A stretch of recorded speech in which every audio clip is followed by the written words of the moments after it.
Iran should be able to have a nuclear weapon. But how close do you personally think that they were to getting one? Because Tulsi Gabbard testified in March that the intelligence community said Iran wasn't building a nuclear weapon. I don't care what she said. I think they were very close to having it. I don't care what she said. I don't give a damn what she said. Trump just like, whatever, throw her under the airplane. Isn't she head of the airplane? Isn't she head of the intelligence community? Isn't she the one that's supposed to deliver him? I guess, look, he doesn't care, right? Yeah, she's like, I've gone over all these intelligence briefs. President Trump, are you ready to hear them? No, I don't give a fuck. Get out of here. She's the director of national intelligence, yeah. Yeah. She's the one that compiles these reports, right? She spends, well, look, it's Tulsi Gabbard. I don't know how much time she spends on these actual reports. She's probably got a team of people working for him, right? But she's just the face of it. She interfaces with the public. But can you imagine you go in and Trump is just like, nah, this is all fake. Well, I mean, that is what a lot of people who've worked for the Trump administration have reported, kind of. Oh, have go they? and they try to like thumbs up. He's like, whatever. I mean, there are times when you say a bunch of stuff and I'm like, nah. Nah, that's not, none of that's true. It is fascinating for the live stream, but whatever, who cares? Yes. I mean, that's people like to just believe whatever makes them feel good, right? But who are you talking about? So this clip, I feel offended here. I feel personally attacked by that last comment. Do you? A little bit. You should. It was aimed at you specifically. Oh, this is so good. So there's this clip, and we're gonna watch it, that people have taken a like 18 to 20 second part of. Mm-hmm. That's where Tulsi makes this claim, and they've just been circulating it. Now, I want to watch it because the whole thing, if you watch the whole thing, it does seem to be out of context. They removed, they did a... Really? They did a Twitter squirrel.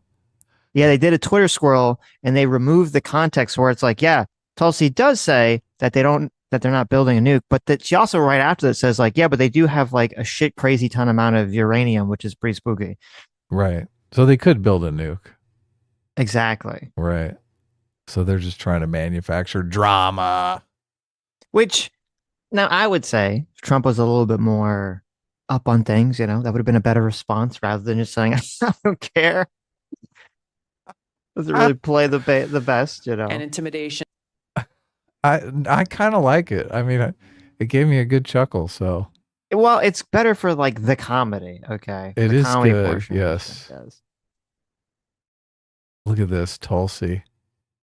Oh God, she does the perfect rogue, right? She's going to be in the new X-Men release, right? They're remaking X-Men with Tulsi, starring Tulsi Gabbard. Isn't she part of a cult? I remember we were talked about that at some point. Yes, I thought she was. That's always nice. I'm glad she's part. I'm glad our cults are not the MAGA cults. She's part of some religious cult. How dare you? MAGA's not a cult. Of course. Some Hare Krishna like cult or something. Okay, let's see what Tulsi had to say. I'll get rid of those stupid words at the bottom of the screen. Who cares? It'll be fine. Serious threat to U.S. networks and data. The IC continues to assess that Iran is not building a nuclear weapon, and Supreme Leader Khamenei has not authorized the nuclear weapons program that he suspended in 2003. The IC continues to monitor closely if Tehran decides to reauthorize its nuclear weapons program. So that's where the clip stops that everyone's been showing around. They just play this part of the clip. Okay. They're like, boom, dunked. In the past year, we've seen an erosion of a decades-long taboo in Iran on discussing nuclear weapons in public, likely emboldening nuclear weapons advocates within Iran's decision-making apparatus. Iran's enriched uranium stockpile is at its highest levels and is unprecedented for a state without nuclear weapons. See, they leave that part out. Wow. Immediately after. I didn't know they had a taboo where you couldn't even talk about nukes on the street. Now they're like, apparently, yeah, they did. All completely talking about it all the time. Oh, yeah, we should get some nukes. Nuke those Americans. Holy fucking shit. They did. Yeah, they did have a taboo because the Supreme Leader guy said, oh, we're not going to do it. so no one talked about it. But now everyone's like, we should be talking about it. Maybe we Mhm. should be doing it. Okay, that was it for the clip. Oh, nice. All right. Seems like not the smoking gun people are making it out to be, but what's new? Sitch, people lie on the internet. People try to Oh my get god. other people gassed up. People clip things out of context in order to make arguments that suit them. Without showing the full context. Oh my god. Right. To get shares. Everyone's like, we got to get the word out. Look at this drama going on. Tulsi Gabbard and Trump are going at it. Supposedly it was WikiLeaks that first started spreading this clip around on X.com. So Really? yeah. The WikiLeaks X account, Yep. Twitter account. All right. Okay. I have some other things to talk about, but I don't know if you want to talk about I don't know if you want to do your talk about the title or any of that stuff, or should I just keep going? The spiel. I The don't. spiel. Let's milk it a little more here. Okay. Okay. Yes. Let me play. There's this funny Dave Smith clip. Oh yeah, I Dave should watch Smith it. apologized for voting for Trump, right? Apologize. We're very He excited now. did. Apologize. He did. He got big props from Crystal Ball too for apologizing, and I kept thinking, cock. Oh my god! Look at you. You're so mean. So mean to Dave. Why? Yeah, let's see what Dave Smith said about all this. Israeli attack, that the Iranian, the missiles that they sent last year toward Israel, as many of us guessed, that wasn't really their best. They were intentionally making an attack that wouldn't really hurt anybody, that wouldn't really lead to a war, which Iran has done over and over again. But now Why are they always going to bat for Iran? Why are they? Oh, look, they were just super innocent. They were just faking out. baby angel Aladdins. It was just a little fake out missile launch. Why? Look, obviously they were kidding. You didn't see? You didn't do the close up of the missile where it said "just kidding" JK on the side of the missile? I don't know. Have you considered It's weird. that America is bad? Oh, I know.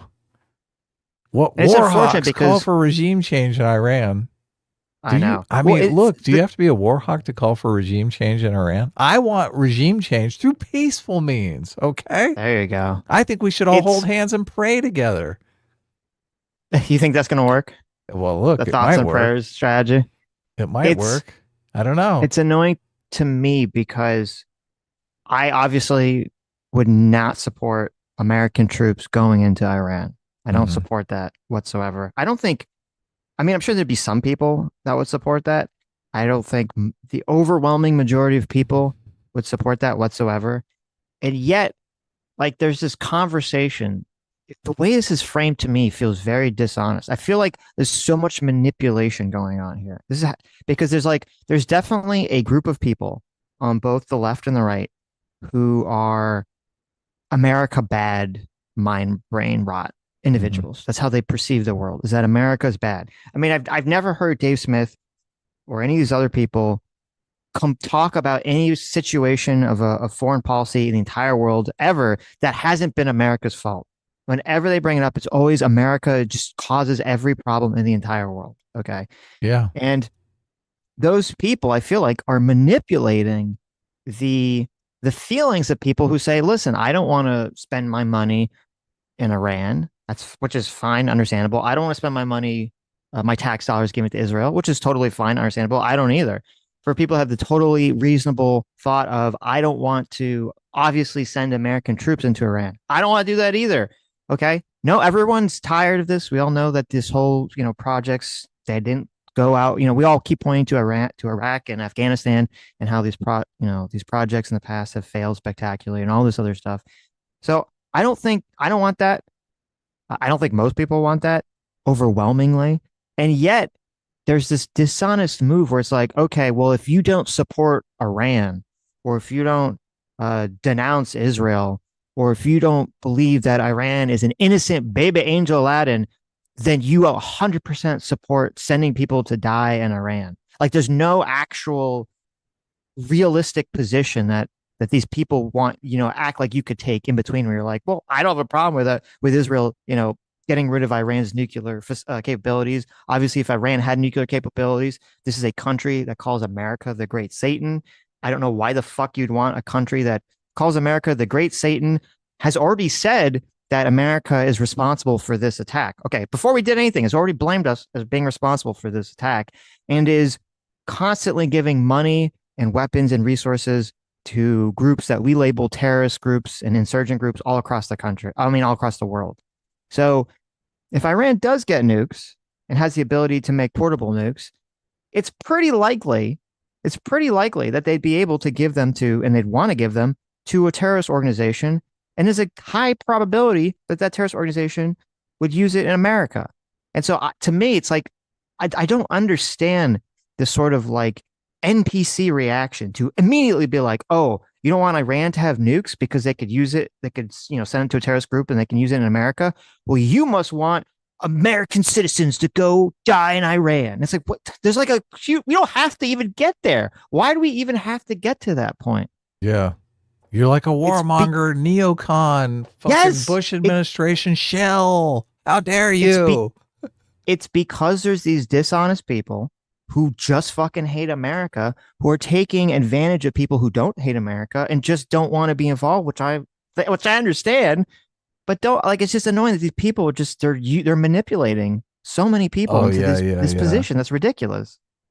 I hate the fact that they act like there's 200 different peaceful resolutions that we could try, and nobody's even explored those options whatsoever. We're just going in there gung ho, guns a-blazing. That's exactly what we want to do, right? Right. Look, anytime you interrogate their position, it becomes quite evident very quickly that there are not really any peaceful resolutions, and that we've tried them all and exhausted them, right? Right. What is it's like, okay, what is the peaceful solution to this? Because, and I looked into this more. I talked about it a little bit on Sunday, but I looked into this more because I was curious.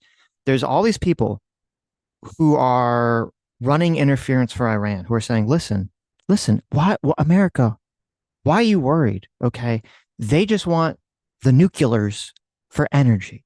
It's just totally peaceful energy, right? So I was curious. I said, okay, if Iran is has the second largest reserves of natural gas in the entire world, and natural gas is a fairly cheap energy source for electricity, and they've been spending like billions of dollars on these nuclear reactors and facilities, and they've incurred billions of dollars in cost from sanctions and all that stuff. Okay. Like, how could it possibly be profitable for Iran to want to do nuclear energy instead of just sticking with natural gas when they have so much of it? So I was curious. I was like, well, let me look up, how much does it cost Iran? Okay. How much does it cost them per kilowatt? Oh, it's got to be up the wazoo. They got to be paying through the nose. Holy shit. If it's so important for Iran to create nuclear energy, how much per kilowatt, per hour are they paying for electricity using natural gas, right? Energy cost has to be to the moon. So they're so desperate.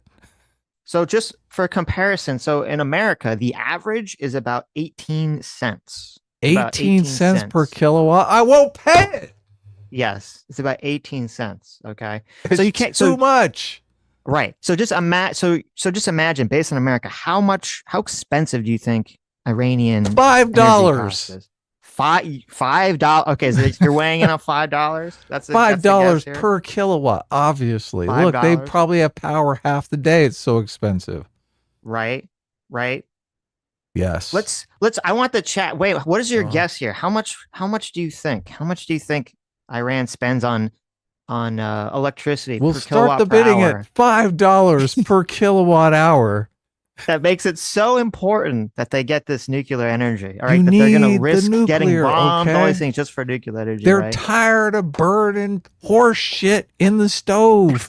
Sitch, let them have the electricity. Why are you being so cruel? The answer to the question, because I looked it up, is that Iran actually has the cheapest electricity in the entire fucking world. What? Cheaper than America? Cheaper Now than we America. should nuke them. Okay. So America was 16 cents for the kilowatt per hour. Iran is $0.002. Not even what? 0.002 cents? 0.002. Okay. Not so even it's a not even penny? 2 cents. It's not even a penny. It's not even a fucking penny? It's not even a penny. Are you telling me? 0.002. They have to Yes. round up their Okay. electrical bill to 5 cents because they don't make the penny anymore? They have to round up their electric bill to 1 cent because it's less than a cent. All right. That's ridiculous. It's just so like this whole concept, like, oh my God, they're so like, this is why it's so stupid. It would be so easy. It'd be so easy for them to just be like, listen, we don't need this. It doesn't Mhm. make economic sense. It allows all these other countries to sanction us. It gives Israel an excuse to bomb us, right? Because I'm pretty sure Netanyahu wants to, he wants to maintain power. He wants to keep these wars going as long as possible, right? It just gives an excuse for all this drama. And they don't even fucking need it. They don't even fucking need it whatsoever from an energy perspective at all, in terms of a cost perspective. Now, another interesting thing is that even though their energy is so cheap, they still have all these blackouts. And you know why they have all these blackouts in Iran? It's Why is because that? instead of the country spending money to maintain their electrical grid infrastructure. Oh, their infrastructure is bad. Yes, they've been spending hundreds of billions of dollars wasting their time with these fucking nukes instead of actually having a functioning energy grid. Even if they had all these nuclear reactors, it wouldn't even fucking help because they don't even have fucking they don't even have a fucking energy grid that functions properly. That's terrible. It's It's so like they got dumb. a free gas station in their backyard and their car's falling apart, won't start. Yes. Like terrible It's fucking so condition. stupid. It's so pointless. It's Like- so point. All that free Did you- energy going to waste. Just stop. Yeah. Just stop. It would Maybe be the the plan easiest. is to send the energy around via nuclear, via they have nuclear so much- missile. They have so much electricity that they were like the number one. They were like giving like 92% of Iraq their electricity. They have so much energy They're paying, capabilities with natural holy gas. shit. It's ridiculous. They're It's- exporting this it to whole Iraq. conversation is stupid. It's so stupid. And this Mhm. is the difference. I think that Netanyahu, he wants a total regime change. Which Yeah. obviously that's not going to be possible or Well, likely I unless think you a lot do. of a huge number of the Iranian people have to want a regime change too. Yes. Yeah. Right. You need to have some kind of, internal revolution, or you need to have some sort of like ground invasion, which US is not going to do that. Israel doesn't even have the capability to do that. But I think he's just going to push for it because, as I said, I wouldn't be surprised if Netanyahu, for his own personal reasons, he needs to maintain leadership in Israel for as long as possible. He doesn't want to go to jail. He's got all these pending charges against him. He wants to keep these things going and going and going. So he's going to be pushing for that. He would love Netanyahu, don't get me wrong, Netanyahu would love for America to get bogged down in Iran, Iraq 2.0 and all this stuff. Okay. I don't think that's what Trump wants because that would be the dumbest thing ever. Trump's base would totally turn on him. America would turn on him very quickly. Trump is hyper aware of this. He's talked about how bad, Iraq and Afghanistan and all those other, boondoggles were. What Trump would be completely willing to force Israel, to stop attacking Iran would just be like, listen, if Iran just would agree to sell all their their enriched uranium off, to dismantle all their nuclear reactors and just stop going after this nuclear nonsense that they don't even need for energy purposes. If they agreed to do that and they sold off their uranium and they allowed people to come in and watch them dismantle their sites and do all this stuff, Trump would 100%, he would say, look at this. I brought, peace to the Middle East. I brought, peace to Iran. We're going to lift all the sanctions. It would be like the best possible thing for the country to do. And it would immediately stop the conflict. Now, I don't know if they're going to do it, but that would be the easiest way out of this situation for Iran. We're going to watch that trigonometry clip, right? That's on the docket. We are. Yeah. Well, there's Because that's what when I watch that clip, I just think, oh yeah, all these peaceful options, right? It's the same thing with Putin. Like, what fucking peaceful options are there, dude? He's trying to put together the the old Russian Republic. Right. He wants to Well, have that's- dinner at some theater in Ukraine as the president of fucking the entire territory. Yes, exactly. Yeah, you're not That's going to the- satiate that desire, right? That's the problem with all this, is that because what I laid out is like, okay, if you're the leader of a country and you're thinking about something from like a logical, pragmatic perspective, you're getting bombed. You know, they've already lost, you know, a lot of their if not all their anti-air capabilities. Iran is not in a good position right now. I saw a lot of people like coming up with like bizarre copes because I mean, they have a lot of missiles that can shoot at Israel, but you know, Israel can just Not for keep long. bombing them. Yeah, not for long. Yeah, I mean, they were some China was sending them some supplies in secret, recently, but they're not gonna be able to keep this up for that very long. Israel has complete air superiority over them. They're gonna be able to just bomb them indefinitely, forever, if they really want to.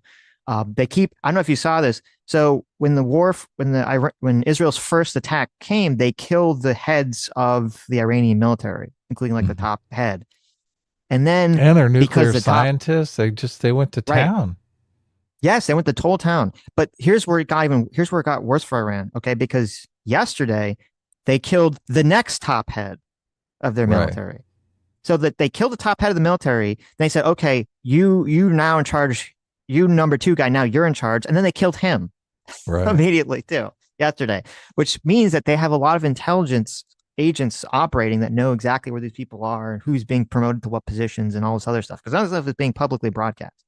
Okay. Yeah, Trump just tweeted out that he knows exactly where the supreme leader is, where he's Yes. hiding. We know where your bunker is, and we're going to let Yes, you live Trump- for now, but we might change our minds. Yeah, Trump said 2 hours ago, he said, we know exactly where the so-called, you like that, the so-called Oh, Supreme leader Oh, he hates that is title. hiding. Yeah. He's Yeah, like, he I'm the wants that to supreme be- leader. I'm Supreme President Trump. Okay. He says, we That's know so exactly where the funny. so-called Supreme Leader is hiding. He's an easy target, but it's safe there. We are not going to take him out, parentheses, kill, at least not for now, but we don't want missile shot at civilians or American soldiers. Our patience is wearing thin. Thank you for your attention to this matter. Okay. Yeah. So from a logical, pragmatic perspective, yes, it would make the most sense for Iran to just be like, okay, we're gaining nothing from this nuclear program whatsoever. From an economic perspective, it's totally destroying us. So we should give it up. The problem with all that is that none of this has anything to do with ideology. And we're going to watch that clip because there's a person on trigonometry. And I did a little bit of research, but maybe we'll do a little bit more because I don't know how much of this is confirmed. But there's this person on trigonometry podcast a while back who was talking about how in the Sunni sect of Islam that they follow in Iran, that they believe in some kind of prophecy that can be interpreted to mean that they're, the end times or their prophet or whoever is not going to come back and bring peace to the world until Israel is destroyed. Okay. Right. Yeah. And if they actually believe that, then this is the big problem. You have a bunch of religious psychos who are in charge of a country who literally believe in some sort of doomsday prophecy. And if that's the case, then obviously they're not going to do whatever like makes the most logical, pragmatic, rational sense, that's when you get into trouble. That's when you get the Hamas and all these other crazy, and ISIS and all these other crazy like suicidal organizations. Yeah, there's not much you can do about that. It's the same. That's why I just pointed out Putin. It's the same exact thing. You're not gonna satiate that appetite, right? Right. They want their profit to come back. Come on, they got to do it. Yep. It's impossible. It's impossible not to. Yeah, what is that? How is that in the context of the whole nuclear weapon things? Makes me think, oh yeah, they're going to do it. They're totally going to do it. Yeah, I mean, you have the supreme leader of Iran who keeps saying that America and Israel are these great evil countries and that they need to be wiped out, and Israel needs to be removed and it's a cancer from the earth and all this other stuff. And you're like, well, what are they going to do if they have the ability to make nuclear weapons and they believe in some sort of crazy religious prophecy that, their end times can only start if Israel is destroyed? Yeah. I don't know. I wonder what they're going to do, right? Yeah, they're going to do the crazy business. Yep. Yeah, I've seen I've seen the end of Raiders of the Lost Ark. I know how this story goes. I know exactly what happens. Yes. They're trying to do their voodoo magic. If Iran did make a nuke and did smuggle it to some terrorist organization that did blow it up in Israel, let alone America, which they would target, but if they did blow one up in Israel, I mean, that's going to start a war that we're going to be involved in. I hate to break it to you. Okay. That's going to make us and the rest of the world go to war over that action. So it'd be better if we can just, say, hey, Israel, go blow up Iran. Maybe Trump says, hey, we're going to drop the little bunker busters on the nuke labs that you want to pressure Iran into just giving up all their shit if we can. That seems to me that makes a lot more sense than saying, hey, let's just, bury our heads in the sand like ostriches until Iran blows up a nuke in Israel or America and starts some sort of massive war that we do have to get involved in, that we do have to put troops on the ground in. It just makes more sense to me, if you ask me, logically. Yeah. It's so baffling. I guess we should watch the clip so people know the context of the trigonometry thing. Well, we will. I just want to finish this, and then we'll watch that. Oh, yeah. I forgot. We're in the middle of the Dave Smith. Got sidetracked, yes. Once again, that's okay.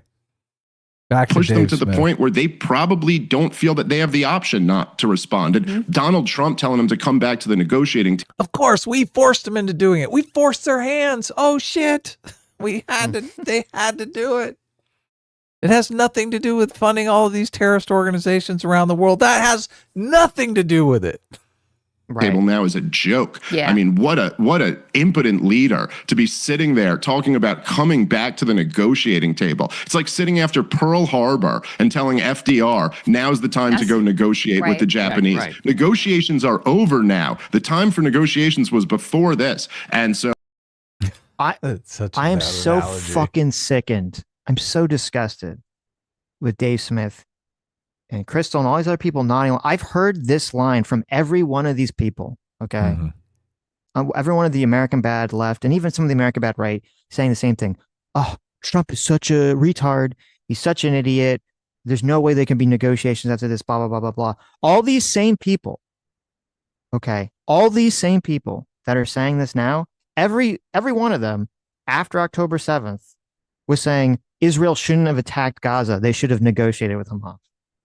Yeah. So explain that one to me. How is it that when Hamas does the largest terrorist attack on Israel in their entire history, kills, 1,200 people, kidnaps another 200 plus people, wounded, I don't even know how many more people were wounded. Okay. They're like, oh, Israel, you should not engage in military operations. You should show negotiate. restraint, negotiate. You should show restraint, right? But then when Israel has a very targeted strikes that attack like 95% military infrastructure and just takes out military assets and targets and nuclear scientists, like, oh, they can't negotiate now. Iran can't negotiate now. This is a bridge too far. It's almost like the gloves are off. Yeah, the gloves are off, right? It's almost like they don't, there's no consistency here. There's no logic here. There's no pragmatism here. It's almost just like they just don't like America. They just don't like the West. They just fucking hate Israel so much. If you don't like Israel, that's fine, but don't hate Israel so much that it like makes your IQ drop 30 points. Okay. Because then you can't think and see things actually clearly for what's going on here. These are the same people that are always pointing out the double. Well, Dave Smith is at least always pointing out the double standard in the left wing woke crowd. Yes. Sagar too, to a good extent, right? But they just they can't see this giant double standard themselves. Yeah. It's right in your face. It's right there. Yeah. So Donald Trump looks and aren't they begging to negotiate now that they realize, oh shit, they took out all of our offensive weapons. Well, holy shit. And that's a great point. We I'm have glad you brought that up. air superiority over us now. Maybe it's time to negotiate. Yeah.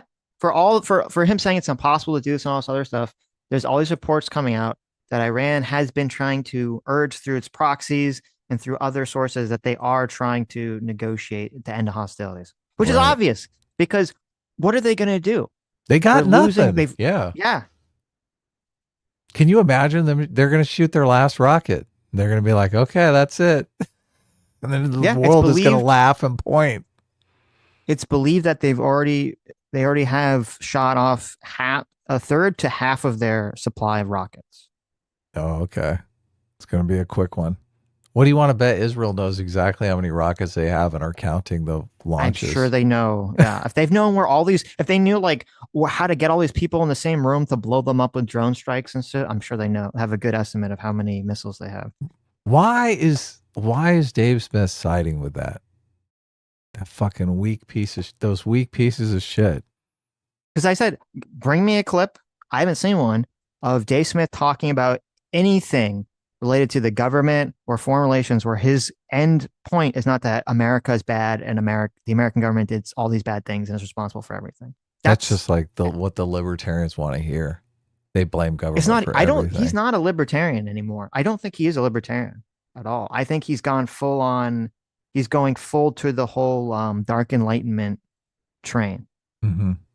He's going on the libertarian to monarch pipeline. Yeah. Man, I supported him this last year. I apologize for doing so. It was a bad calculation. At the time, it seemed like the right one. Apologize right here to my ass.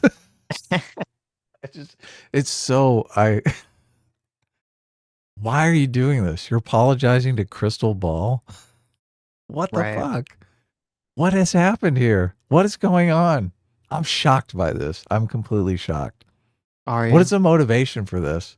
Let me go on breaking points and apologize to Crystal Ball for voting for Trump. MAGA has to hate this. Oh my God. MAGA is going to be very like weird. Fucking turncoat. But he should be impeached and removed for this one, and not on some like not on some ridiculous Nancy Pelosi. Of course, the Congress will never do it because they're all a bunch of corrupt hacks. This is the one thing they support. What? Hold on. Why is Trump impeached? Isn't Israel? Israel was doing the attack. What the fuck? How does this even make sense? What's like? Well, because impeached for what? Because Trump knew that Israel, a foreign country, was going to attack Iran, another foreign country, and he didn't stop them. He should be impeached. I thought we were not supposed to get involved. I thought that was his policy. Hands off. I don't know. Countries can do whatever the fuck they want to do. We got to stand back. Stand back and stand by. When it's so interesting to me, again, and either Dave Smith, maybe he's getting paid by some foreign actor, or maybe it's just the America bad brain rot. Because it's like Russia invades Ukraine and he argues to the death. We shouldn't do anything. It's a foreign country. Just let them sort it out. Blah, blah, blah, blah, blah. Right. Israel starts shooting missiles at Iran, blowing up Iran. He's like, oh my God, the president should be impeached for this. He's not saying if Trump allows U.S. troops to be deployed in Iran, we should impeach him for that. He didn't say that. He said already that based on what already's happened, Trump should be impeached. How does that make any fucking sense? It doesn't make any sense. I wish he would elaborate. I hope he does. This is like the yeah. Donald Trump should be impeached and removed for this. All of his supporters should turn on him. It's the absolute betrayal of everything that he ran and campaigned on and everything that he stood for. And I will say, despite the fact that, Donald Trump supporters have been labeled like a cult following, and that certainly is true for a percentage of his supporters, he is going to lose his coalition over this. I don't just speak for myself when I say there are a lot of us who simply will not go along with this. So it's just a devastating mistake. By the way, on top of that, he's also going to lose the deportation fight because of this. Because right now he needed all the political capital he could have to turn that, you got a majority support for deportations, but the minority is very mobilized and they're out and they're protesting all around the country. He needed all of his political capital for that move. So here's what we got. The neocons win. More war abroad and, bomb the world and invite the world.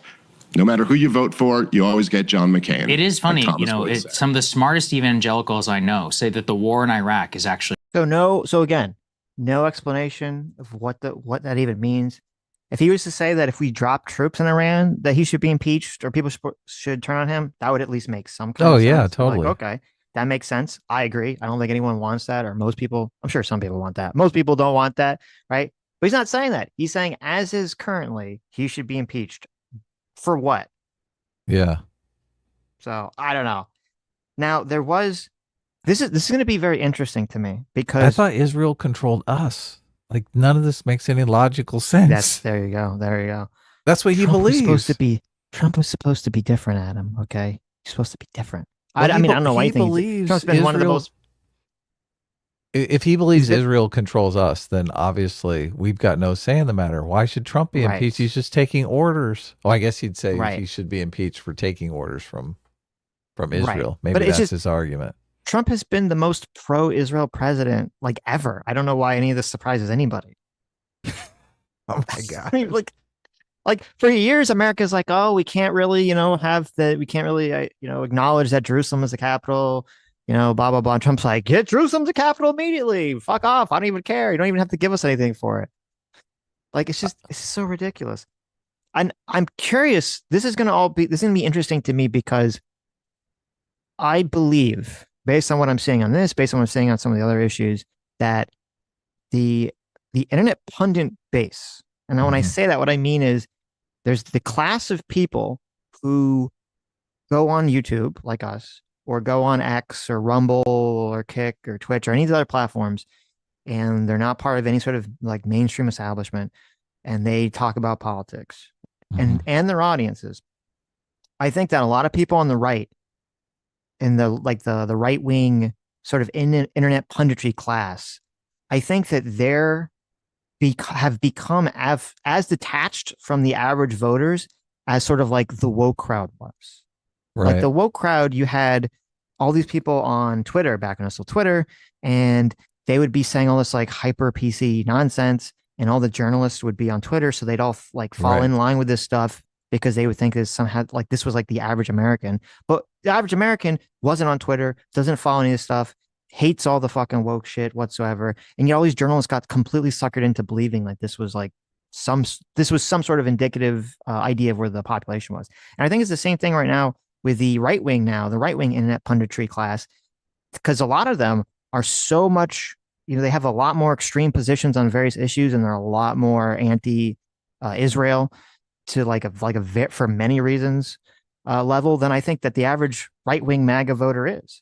And so it's going to be I'm very curious to see how this breaks down. If so many of the internet punditry people on the right, on MAGA right, are just so against anything, they just fucking foam at the mouth when the name Israel comes up.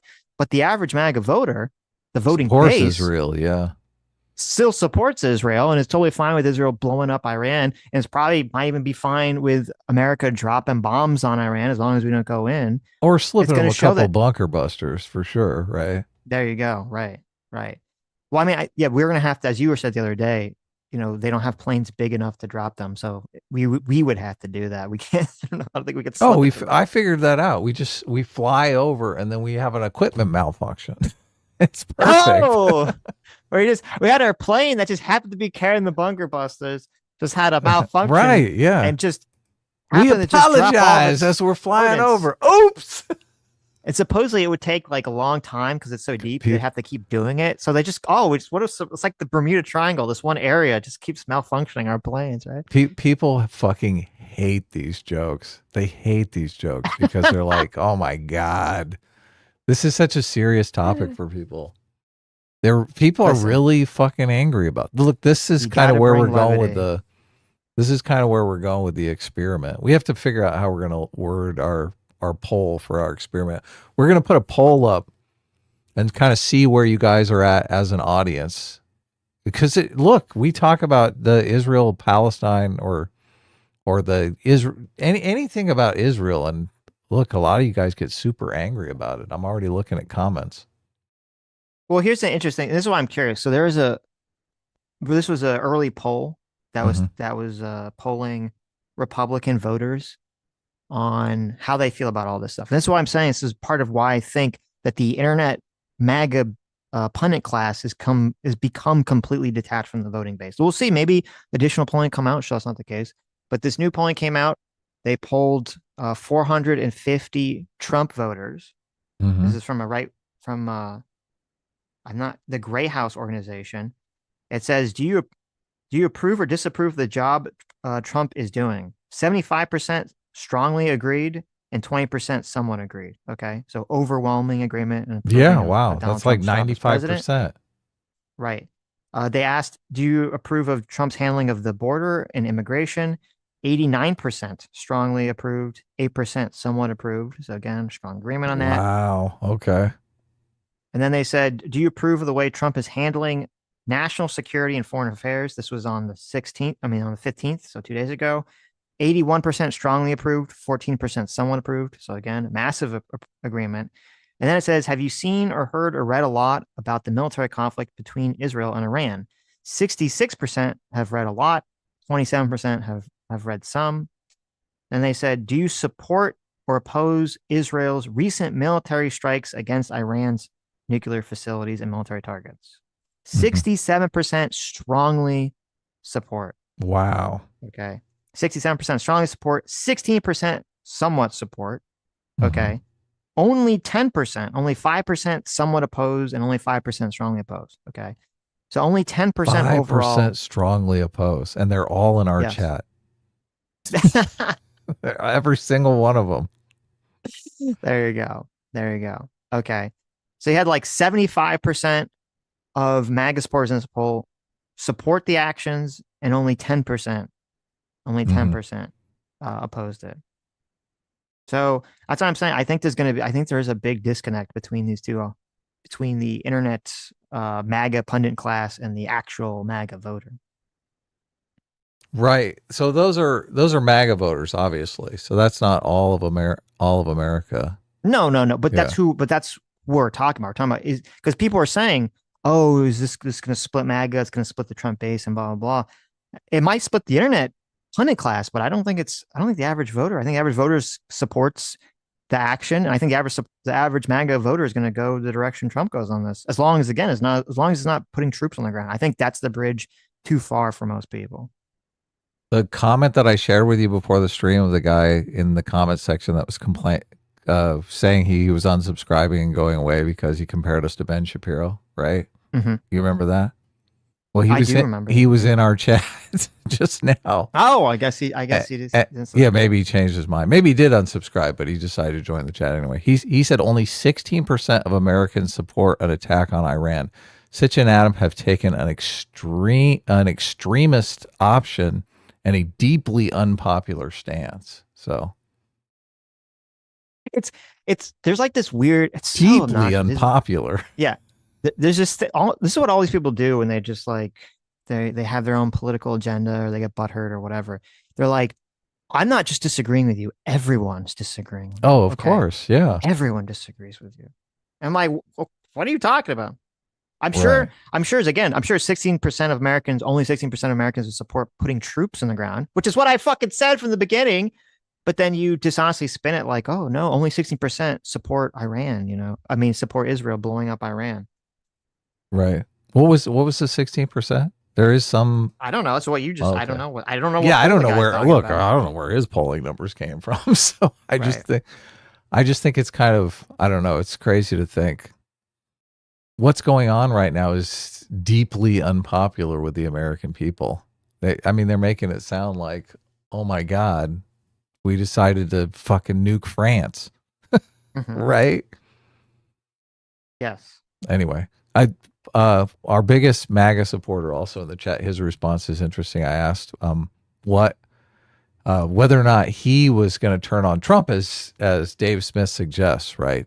All of the Trump supporters should turn on Trump immediately for this outrage. And his response is interesting. He says, it's not Trump. He doesn't blame Trump at all. It's the neocons around Trump feeding him horrible info, just like Adam and Sitch. Interesting. Yeah. We're part of the information problem. But look, I don't know, if we were at the White House and Trump was talking to us, I think Trump would be fully in agreement with us, right? I mean, it's Trump has always been pro-Israel. It's crazy to think he's just taking bullshit from other neocons. Well, it's just for anyone, for that guy who was like, oh my God, Sitch and Adam, what? I'm so confused here. Okay, because the neocon perspective was America should go to the Middle East, go to other parts of the world, invade it, and give them democracy. Yes, yeah. Right? That was the Iraqi model. neocon The Bush doctrine, preemptive war. Right. And I'm saying, hey, if Israel, stops Iran from getting nukes, that's a good thing. Right. And at the very most, this is my position, at the very most, the only involvement I would really even want to see from America is if they blow up that underground facility with the bunker busters, from the sky, and that's it. Yeah, Don't want take troops out on the their ground. nuclear capabilities from take out their nuclear here capabilities. until as long as we can. Right. Try to force them to come to the negotiation table. I'm 100% against, putting troops on the ground in Iran, blah, blah, blah. All these things, right?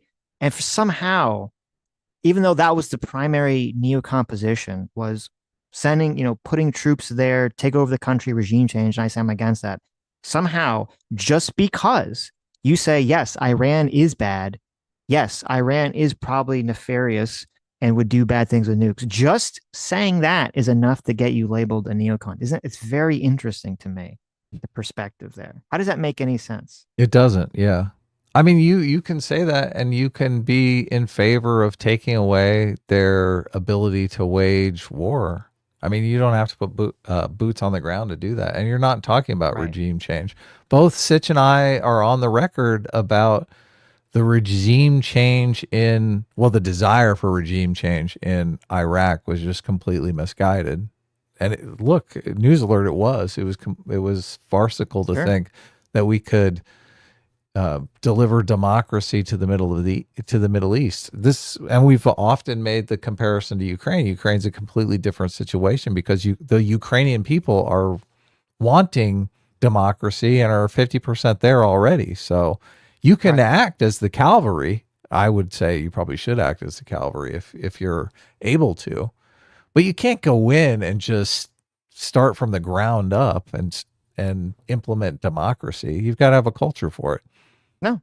And we also, neither of us have supported putting U.S. troops on the ground in Ukraine either. Of course. Yeah.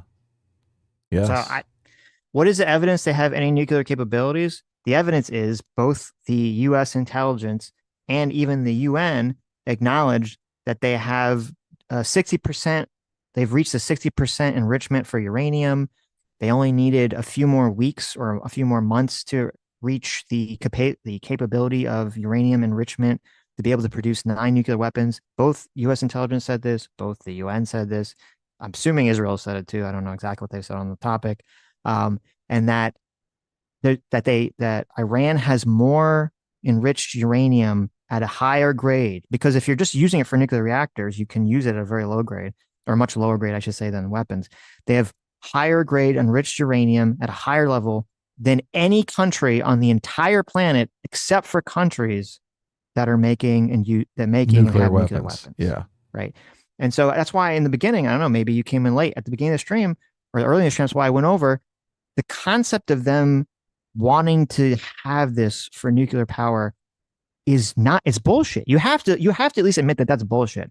If they have the cheapest electricity on the fucking planet because they have the second largest reserve of natural gas on the planet, and they suffer sanctions and they suffer military, all this military stuff because they just won't get rid of their nuclear power plant. You have to admit that makes no fucking sense. There's no logical sense that they're just doing this just to have nuclear energy at all. You have to at least acknowledge that the only possible explanation is that they want to build a bomb at some point in the future if they're not already activating. To nuke Israel. That's what they want to do. That's what they need the bomb for. There's literally no. They have to make the prophecy come true, Sitch.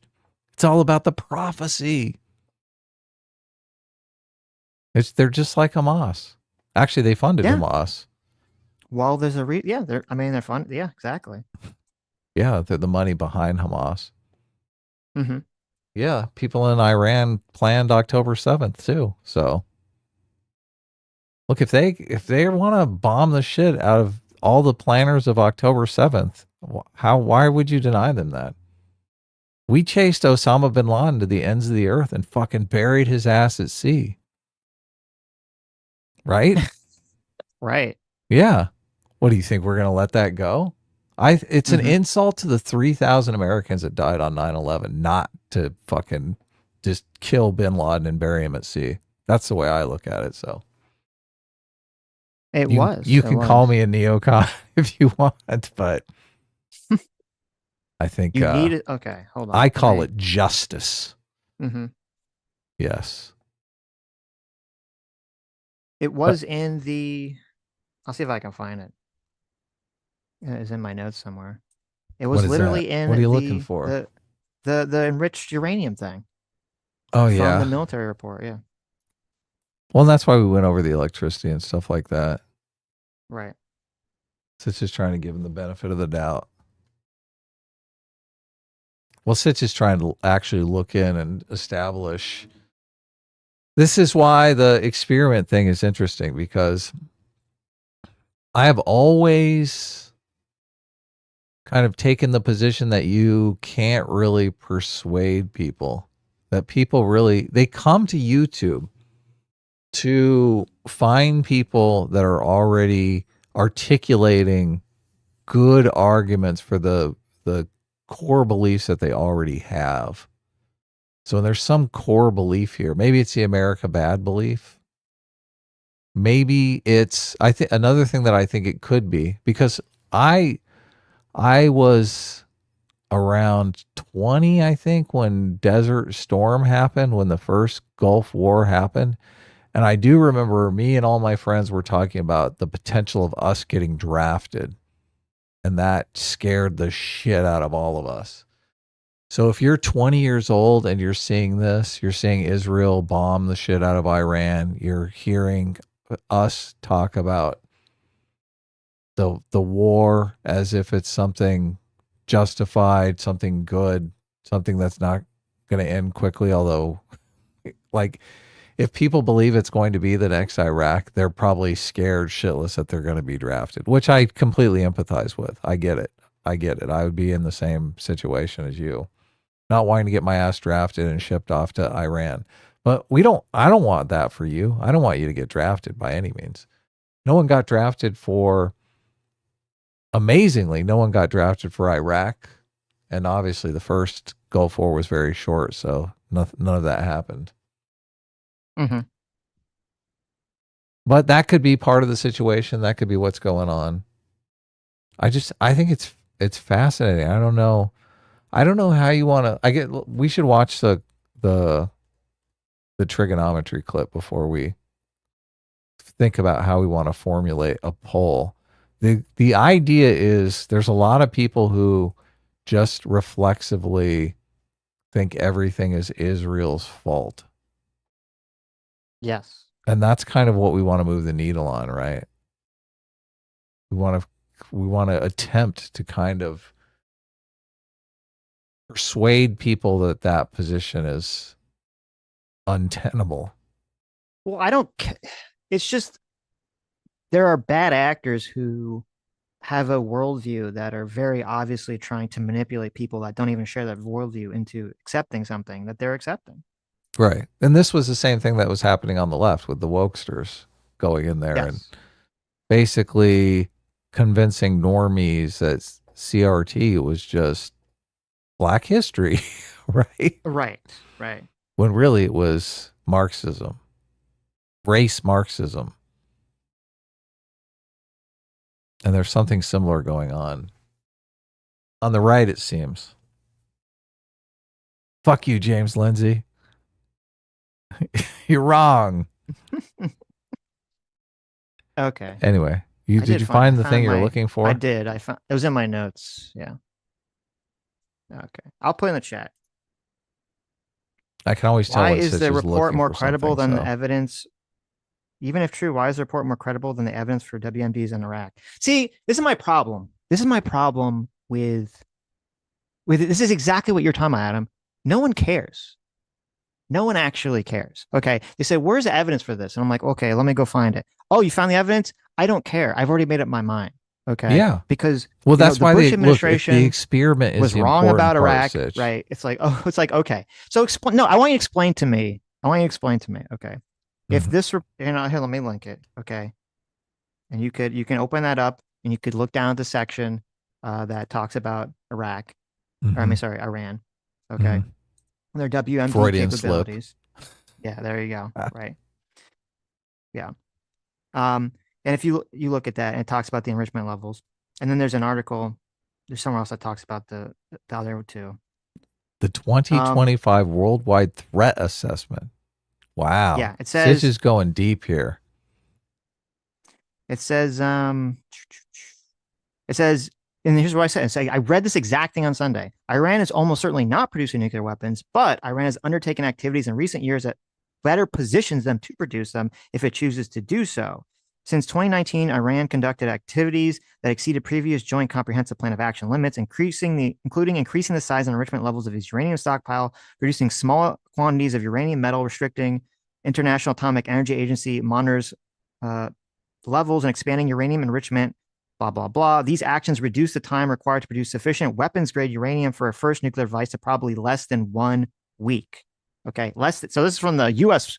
report saying less than 1 week. There was a UN report, which I have a link somewhere, but I'm not even. You can go find it yourself.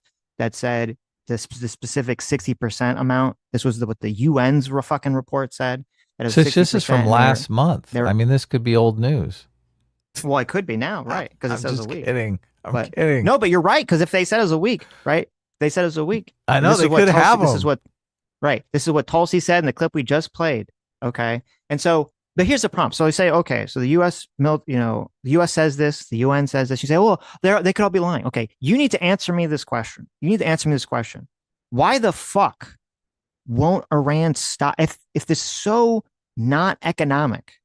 Okay, if there's no economic incentive whatsoever for them to pursue nuclear energy, why the fuck are they so gung-ho to do this? There's only one possible explanation. They want to bring the profit back. That's the only explanation. It doesn't make sense any other way. There's no other possible explanation for this. Why would they bring on such strife and chaos to their own heads that they won't give this up any other way? It doesn't make any sense. If you could nuke some enemy regime to bring Jesus back, I mean, isn't the right thing to do to nuke him? I mean, come on, let's be realistic here. It's Jesus, the Son of God. We got to bring him back. Cloning might be easier, though. Let's exhaust our peaceful options first. It probably would be easier. Iran and its proxy forces. The problem is there's people like the way, and this is sort of when I agree with you, Adam, about the whole like convincing things. Most people that listen that they're probably not typing or whatever. You said you agreed with me. What? About the convincing people. That you can't convince people? Well, no, because there's a lot of people who just listen to a lot of content. I listen to a lot of content. I don't type in the chat or other things. There's a lot of people that listen. There's people that chat, right? And they listen and they'll be convinced and have a strong opinion either way. They go, that makes convincing arguments, right? Of course. You can't actually convince a lot of people. That's where I disagree. You can't. I guess I agree and disagree. You can't convince a lot of people. The thing is, the people that are convinced just listen. They go, oh, that makes sense, right? And then that's it. That's their interaction. But there's a small minority. It's the exact same thing with the woke people on Twitter. Okay. There's a small, loud minority of vocal people who will never be convinced, who are either completely, ideologically motivated, are bad actors, or just trolling, who will just adhere to one specific thing and you cannot move them, and they will shout about it till the end of time. And that will trick you into thinking, oh, that's some sort of, dominant view, when it's actually not the dominant view. It's just a vocal minority of trolls and ideologically motivated people. Yeah. Yeah. That's why Iran is very far away. Oh, you got the clip up. Iran is very far away from Israel. Mm-hmm. Right. That's the thing, because when I started thinking about the experiment, to do a poll and see where the audience is at and see if we can make any attempts to persuade them, I thought, this is really going to bring the trolls out. Right, of course. Because the goal really is going to be to rig the poll so it shows that we persuaded people the opposite, right? So we lost ground. Of course. Right. Yes. The goal is going to be try to get your, as many bots as possible to answer to all this other crap. Yeah. Can bots even answer in our chat? I don't know. Well, not. Yeah. I don't know. It's probably harder in our chat, but. Right. Well, we'll do a poll on the community tab too. We'll do like a little introduction poll here, and we'll do another poll in the community chat. Right. So people who are just listening can respond as well. But I don't know what the poll is going to say just yet. We haven't quite figured that out, but we'll figure that out by the end of the live stream. So is this it? You want to go for it? This is it, yeah. Does this clip need a setup or anything? This is trigonometry, and I don't know the guest. Alicia LeBon. Yeah, I don't know what exact point of the clip that they talk about it is, but I believe it's somewhere here, so we'll go through it. So their objective and their desire to wipe Israel off the map, which is one of their objectives, seems to a lot of people kind of difficult to understand. Can you talk a little bit about Yeah, we can that? talk about that. So basically, Iran, there's two types of Islam. There's Shia Islam and Sunni Islam. The regime in Iran subscribes to 12 Shia Islam. So the reason it's called 12 Shia Islam is because they believe that the descendants of the original prophet Muhammad is not the correct lineage of the prophets. It's of his son-in-law and cousin. So the 12th Imam, which was Prophet Mahdi. So there's this theory called Mahdiism.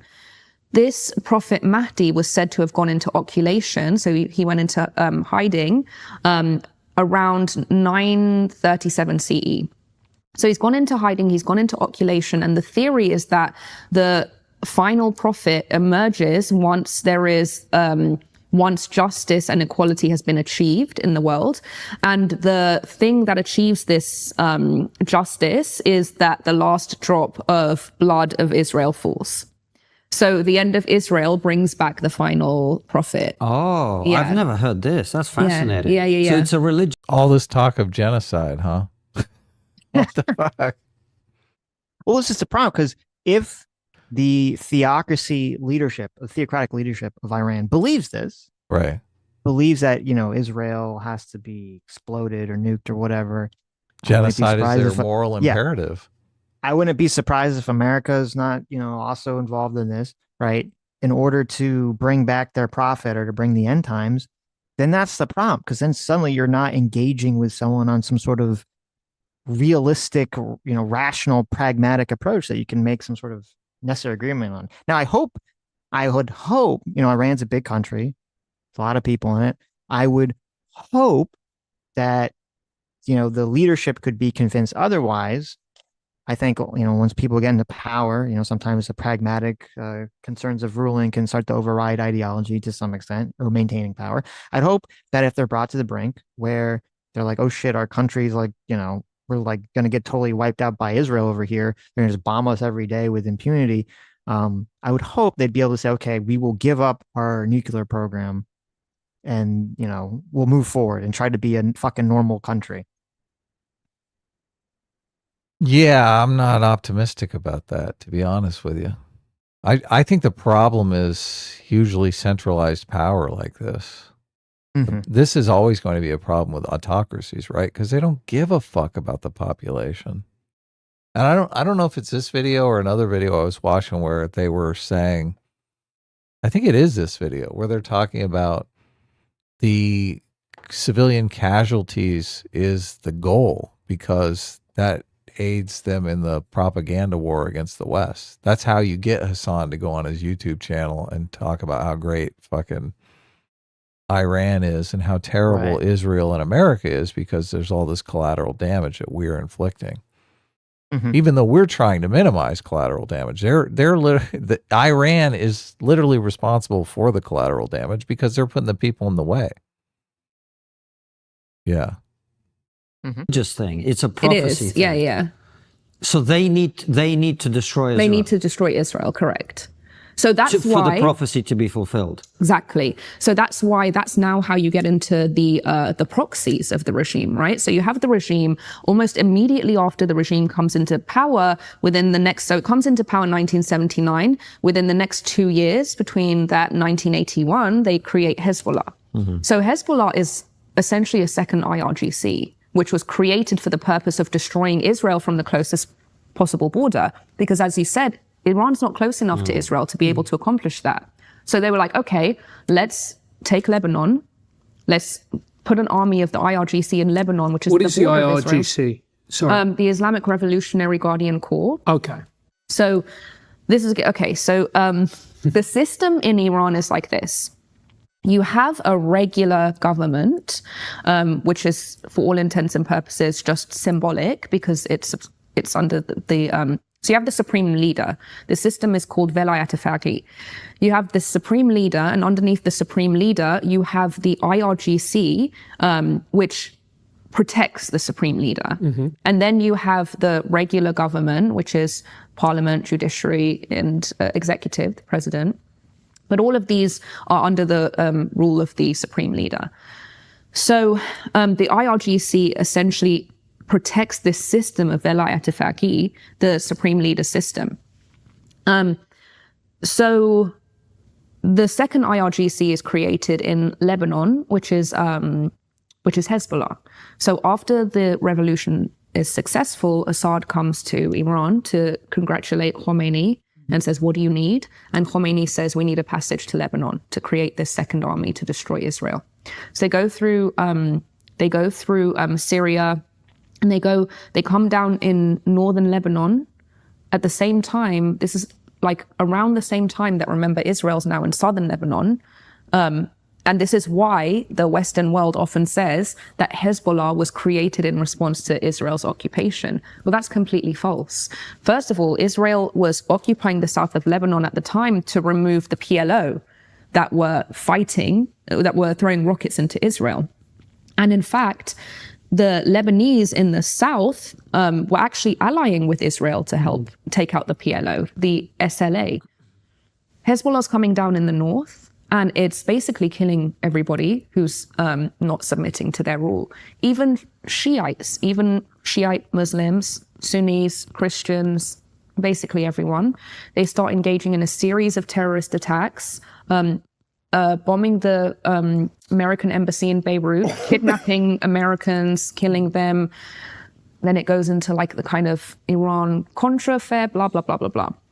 Whatever. Anyway, the whole point is that this regime creates its proxies in order to start satisfying its goal, which is the destruction of Israel. And that's how it ends up also funding and providing training and assistance to Hamas and the Houthis, basically one in furtherance of the same goal. So I'm guessing.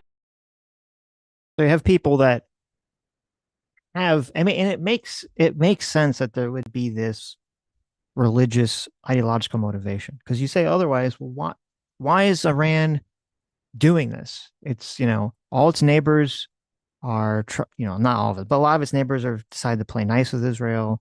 They're benefiting from the peace and prosperity of playing nice with Israel. They're trying to build up their own countries, just trying to make everything, make themselves richer and enrich their own countries. And then you have Iran over here, and what are they doing? They're spending billions of dollars, wasting it on this nuclear program. They're spending billions of dollars, sending it out of their country to fund all these terrorist organizations that are not helping any of them in any sort of direct, tangible way outside of this ideological goal. Iran runs on oil money, right? Yes. Right. Which they've been losing out on because of all the stuff with the nukes. They keep getting sanctioned. So they'd actually be making a lot more money, and the world would be a lot more willing to trade with them and wouldn't fucking hate their guts if they just stopped doing this thing that serves them no economic purpose whatsoever. And I heard Hassan say this, and I heard, I think Dave Smith said this. I heard Calculus say, I've heard a lot of people say this. They said two things that I want to address. They say, they have to have nukes because, look at Gaddafi, right? Gaddafi gave up the nukes and then he died and he got a bayonet in the asshole, right? Mm-hmm. But you say, well, that doesn't really make sense. Because, it's true that he gave up, he, stopped pursuing nukes, but his country fell into civil war where all the military leaders, a lot of the military leaders started to defect and started attacking him and all this other stuff. And so, yes, there was a no-flight zone that was established by the UN, and every fucking country in the world was basically, even Syria and Russia at the time, were on board with this, having this no-flight zone because they didn't want him to start fucking just bombing his own citizens and doing all this other crazy shit. But it was a civil war. So unless they thought Gaddafi was going to start nuking his own country, this comparison is completely fucking retarded that people would keep bringing up this comparison. What nukes do is they can act as a deterrent from another country coming in and invading your country. That's definitely true. Nukes do not act as a deterrent to prevent your country from falling into civil war, because no one really expects you to start nuking your own country. There's no surefire way for, in the midst of a rebellion or a civil war, there's no surefire way for your own people to turn on you if you start ordering to nuke your own country. Okay, so it doesn't even make it, that comparison makes no fucking sense. The reason oh, go ahead. I thought you were finished. Well, I'm finished. I was going to move on to something somewhat different. Well, the reason I brought up the oil thing was just because that is what sustains the autocracy, obviously. The economic activity in Western countries comes from a free population that is economically engaged with their fellow countrymen in the world, right? That's how our GDP is manufactured. In places like Iran, where they just need enough people to pull the oil out of the ground and sell it on the open market. They have a very concentrated power base, and the population becomes completely irrelevant. They don't need anything from the population, right? You guys go off there and fend for yourself is kind of the government structure, right? But I guess in Iran, the leadership is extremely strict. Like they want you to veil your women and stuff like that. They don't want you to get out of line in any way, shape, or form. So they have absolutely no freedom whatsoever. But a lot of people, they just intuitively think our system where the free people have some sort of say, right? Because we have political power in the West. They think that's the same situation in Iran, and it's not, right? If you get out of line in Iran, they probably disappear you. They probably have public executions and shit like that. So yeah, and it's all sustained. Yeah, it's all sustained through the ease of gaining this oil and selling it on the open market. The economists called it the resource curse, right? Right. When they talk about blood diamonds, it's the same exact situation, right? The autocratic regime just needs a few guys with guns to stay in power, and the populace becomes irrelevant. So the word of the populace is just shut up and fucking fend for yourselves, right?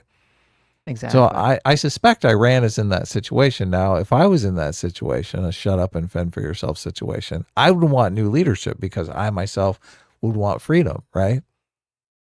They're totally in that situation. Yeah, they're completely in that situation. 100%. Iran 100% is in the resource curse situation. But the idea 100%. That they can rise up and do something about it, I mean, sure, whatever. Right. Yeah, exactly. But, and then the second thing I was going to say was, and it's interesting because the hatred of Israel and the hatred of America and the hatred of the West has blinded some of these people into arguing something. They keep saying this point that actually argues against themselves, and they don't even realize it because they hate Israel and they hate the West so much. And I keep hearing, people that are saying, "Oh, well, Iran 100% should or will try to develop nukes now because of this." No, so it's our fault.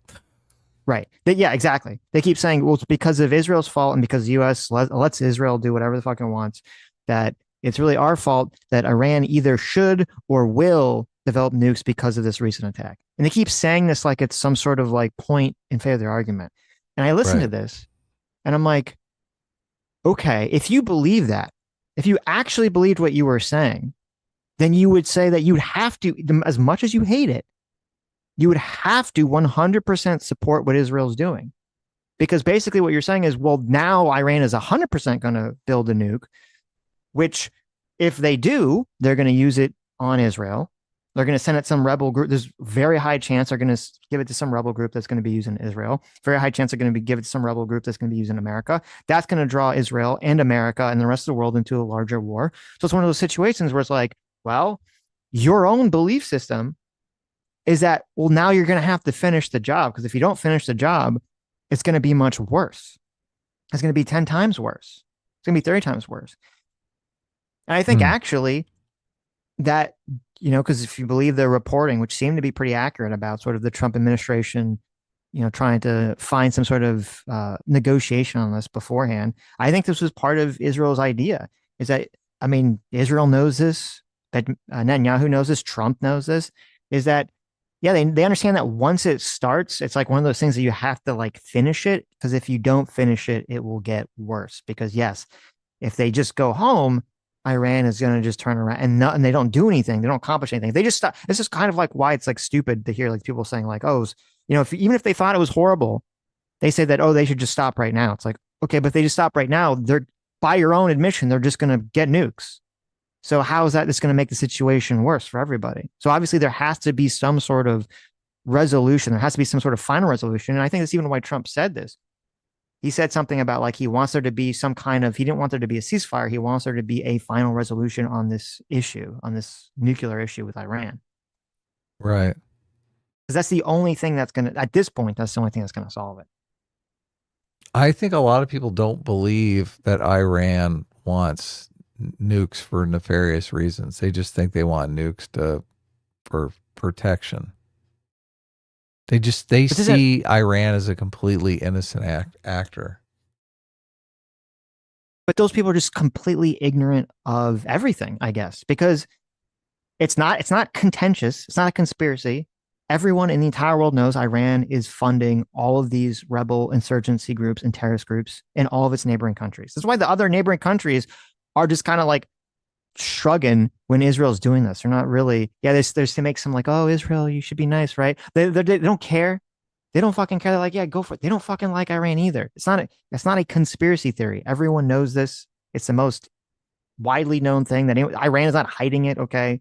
It's the same thing, you know, they're funding all these organizations. And if they're funding all these organizations and it doesn't suit them economically, well, then they must be doing it ideologically. And if they're doing it ideologically for this crazy religious reason, why would you trust they're going to be a rational actor?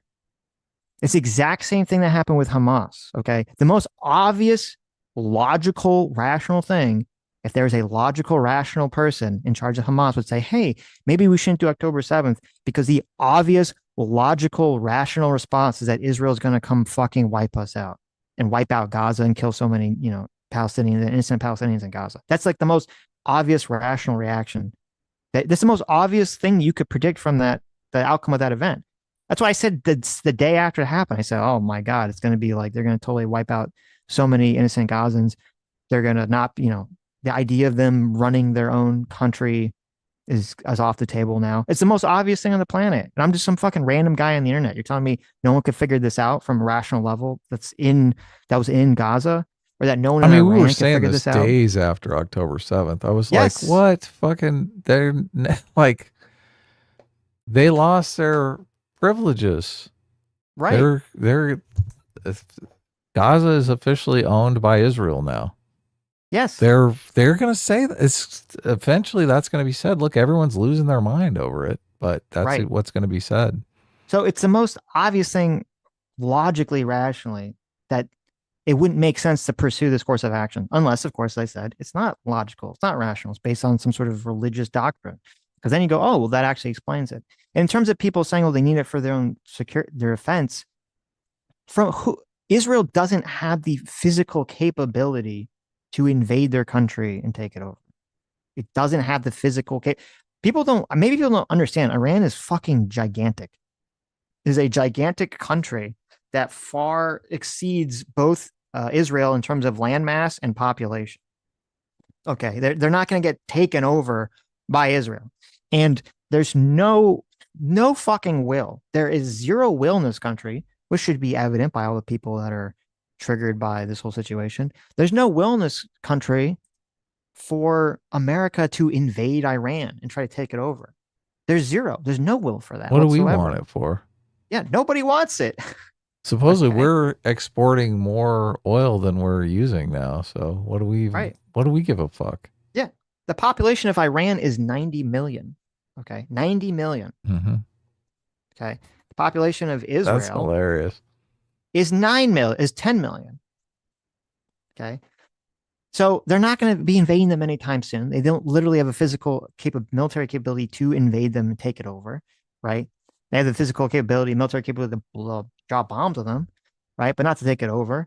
We're not going to fucking take it over. There's zero political will in this country to do that. Even from the most hawkish people in the, even from the Ben Shapiro's, they're not advocating. I mean, I hope they're not advocating to send troops on the ground to take over Iran and get, put caught in some boondoggle Iraq situation. So when you say, well, they need it for their own protection, how? Protection from who? To do what? If the only military conflict that they're getting is from pursuing the nukes, it doesn't even make any sense. Right.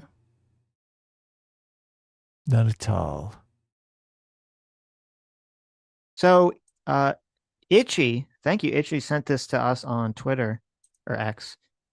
This is a report from May of 2022. It's called Iran's Revolutionary Guard and the Rising Cult of Mahdism, Missiles and Militia for the Apocalypse. Okay. Oh. It says, as the U.S. administration seriously considers whether to remove the RCGC as an FTO, understanding its nature, development, and ideology cannot be more important than making an informed decision. Indoctrination has become an increasingly focal point in the Guard.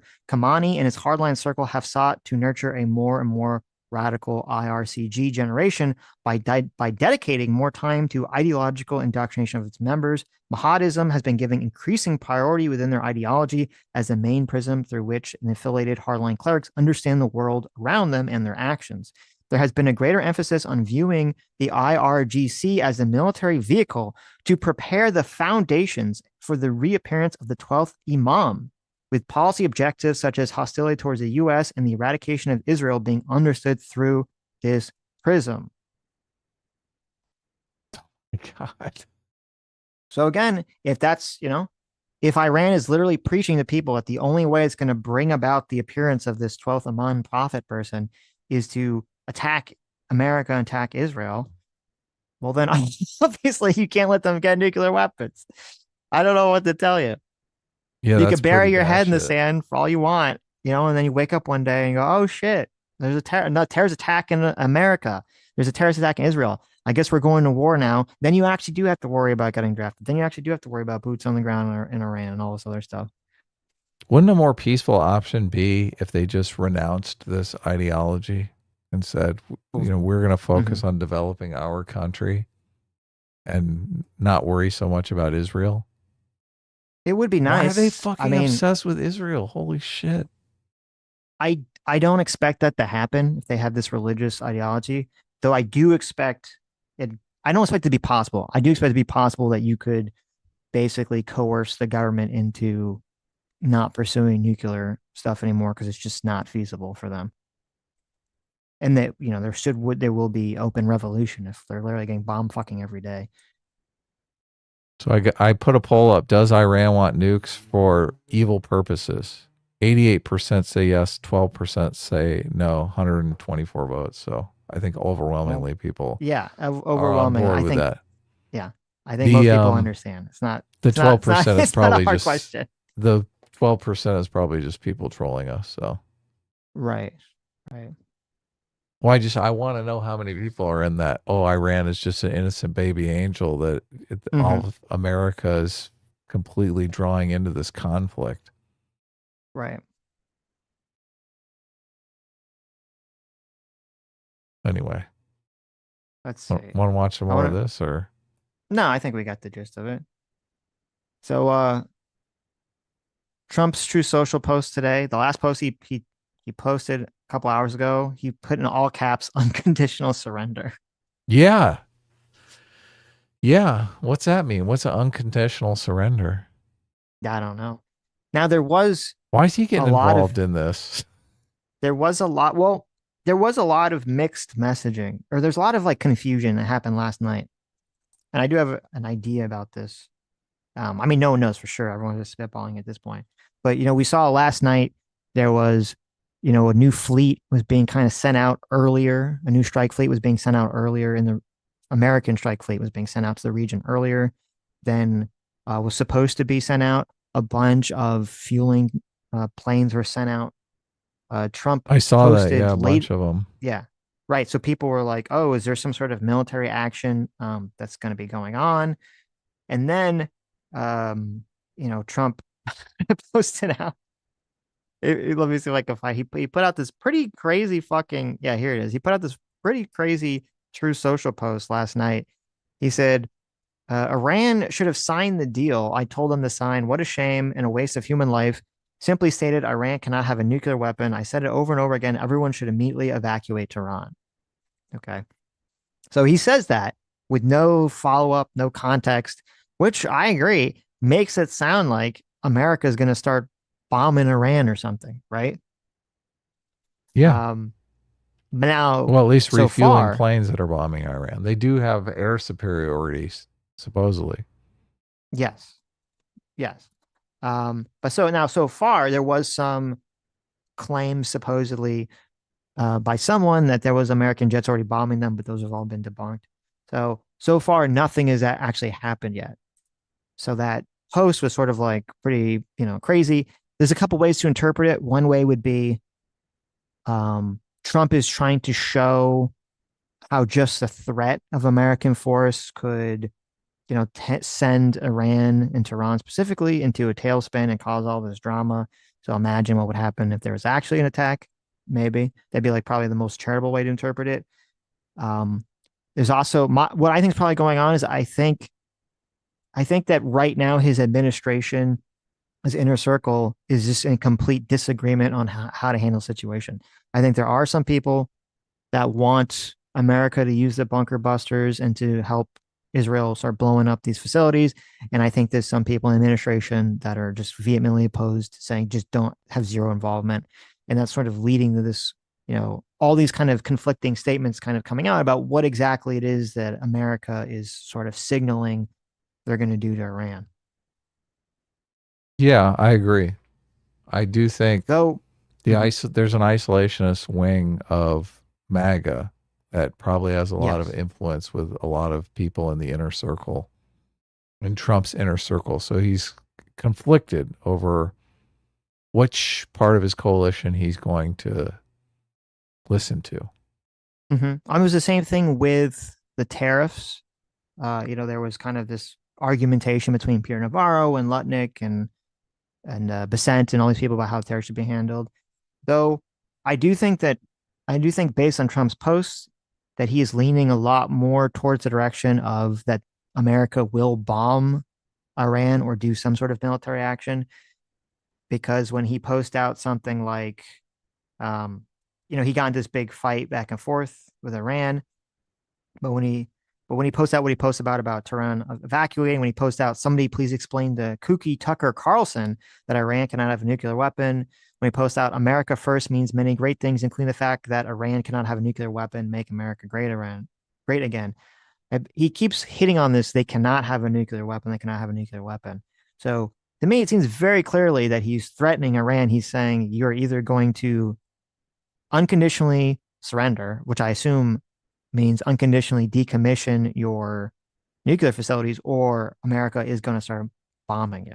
That's how I interpret. I think that's the likely scenario that will happen. And I think there is a high likelihood that America will end up dropping bombs on Iran, because I don't think they're gonna agree to those terms yet. Yeah, I think the likelihood is high. It's just Trump's got to figure out a way to sell it, right? That's a thing. I don't know, because as I said, I think no one's going to support sending troops in. If they just drop bombs. Of course he not. did this in his first term. He did this in his first term. He dropped bombs on people. He did it now. They dropped bombs on the Houthis. Okay. Remember he dropped bombs on the Houthis, and the same people were like, "Oh my God, how can he do this?" Houthis are a stateless faction, though. This is a whole different thing. I understand. Well, will people perceive it? You're right that it's different, but will people, the average voter, will they perceive it differently? Will they care? Well, I mean, most people remember the Iran hostage situation, and I mean, we've got a storied past with Iran. I think people. Well, no, most people your age remember that. Okay, people my age and younger had like no consciousness of that time period whatsoever. They haven't seen But the you're right. movie about the Iran hostage situation No. with They haven't. No. Ben Affleck. Come on, Ben But that's Affleck a was good. Batman. Everyone's seen that That's movie. true. But that's a good point too about why I think that the average voter who is older has a much, they do remember that. They have a much more negative view of Iran because of that whole I situation. mean, it completely destroyed Jimmy Carter's presidency, the Iran Yes. hostage situation. They even did that bungled rescue attempt in the end. God, that's a Yes. fucking callback to the past. But Iran was so terrified that it's so interesting. Iran returned the hostages just when Reagan was elected because they were like, oh shit, Reagan's going to bomb the fucking shit out of us. Mm-hmm. How different it is today, right? Iran's so emboldened. Well, shooting rockets and shit. There was an article. I have too many tabs open. If I can find it again. It's like do or die.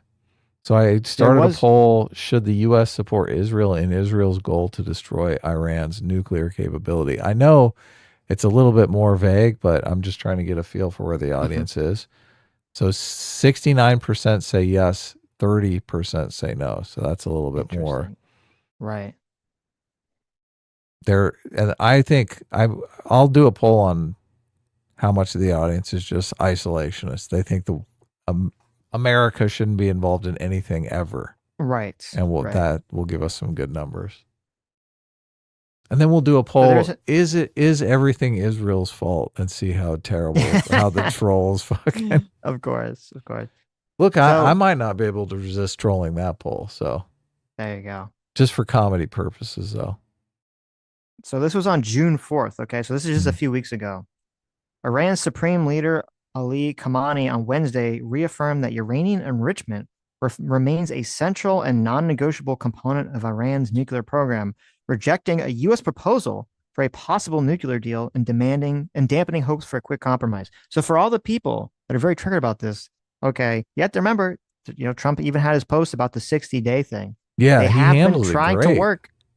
Yeah, they have been trying to work with Iran to get them to agree to something, and they haven't been. So I feel like this is a very comeuppance sort of moment. But this Khamenei said, quote, "The rude and arrogant leaders of America repeatedly demand that we should not have a nuclear program. Who are you to demand whether Iran should have enrichment?" He said. "The U.S. nuclear proposal contradicts our nation's belief in self-reliance and the principle of we can." Oh, look at that. They know how to do their propaganda, don't they? They do. Yeah, look at that. They're just speaking to the libertarians right there. Well, they're speaking to the Iranian nationalists, but and Iranians, our freedom-loving Americans who were like, why are you restricting their ability to nuke Israel? Yeah, exactly. They have every God-given right to have nuclear weapons to attempt to nuke their neighbor. So he says, our response to the U.S. nonsense. Okay, so again, remember, this is Khamenei's response to the Trump administration trying to come to a nuclear deal. He says, quote, "Our response to the U.S. nonsense is clear. They cannot do a damn thing that matters. They cannot do a damn thing in this matter." That's Trump's response? Right. No. That is what. So on June 4th, Khamenei said to the world, "Our response to the U.S. is they cannot do a damn thing in this matter." Okay. So he said, "Oh, U.S., you can fuck off. There's nothing you can do about this whatsoever." Okay. Does he know we have bunker busters? Yeah, and now Israel's blowing them the shit, and Iran's like, "Oh, U.S., please get Israel to stop." Okay. How the tables have turned so quickly in this matter, right?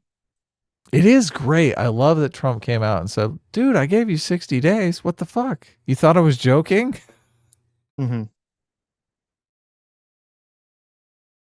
The phrase echoed another famous slogan by Khamenei saying, quote, "Americans can't do a damn thing against us," which was used during the Iran hostage crisis. Oh. So he's literally echoing that. People forget, huh? Yes. Look at this. Someone else remembers. There you go. He must work for Pepperidge Farm. So, The whole thing, just they could solve this very easily. Just dismantle their nukes. There won't be a problem. The world would demand that Israel stop what it's doing. We would tell. I think Trump would 100% tell Israel to stop what it's doing. Israel They might could be interested in follow the regime change. example of America's Saudi not. Arabia. Just live off of Yes. all that fucking oil money. Give Yes. out stipends to all their buddies, right? Yep. Just party. Yep. But no, they don't want to do that. They're like, holy shit. They can't sleep at night knowing that there's Jewish people over there having fun. Why are people so insane like this? So sad. I want to play a clip. This is pretty funny. Play a It's clip. just some comedic relief here. What is it? Is it the This Trump is, clip? That was on Piers Morgan. Israel is not. Okay.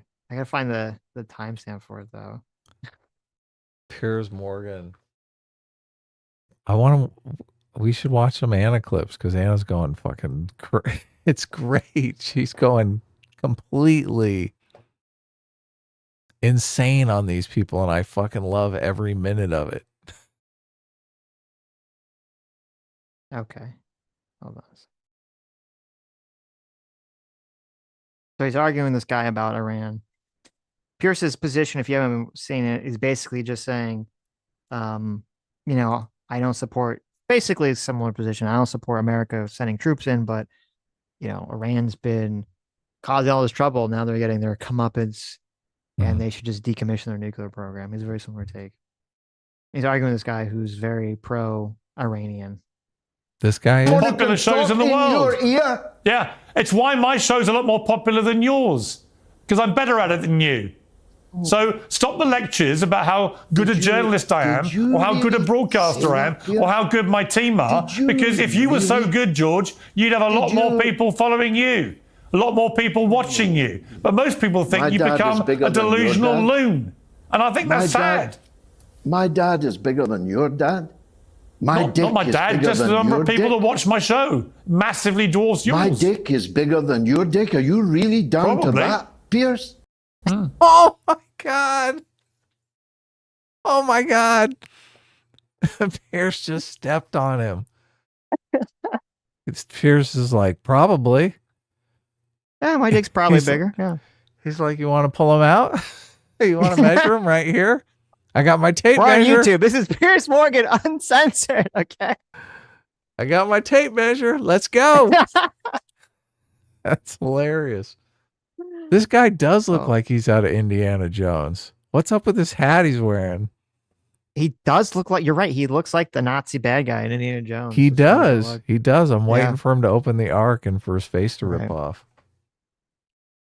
He didn't know But how to also- respond. He was like, well, okay. Also, yesterday, Jank was on Pierce. I watched that too. Well, the part where Jank wasn't as interesting as the part after that, where it's kind of long. I don't know if we could watch it while getting hit, but where Pierce is like talking to some Iranian guy. I think he's an Iranian professor. And they get in this super long argument where Pierce just goes off on him, rattling off like all the horrible things Iran does to its own people.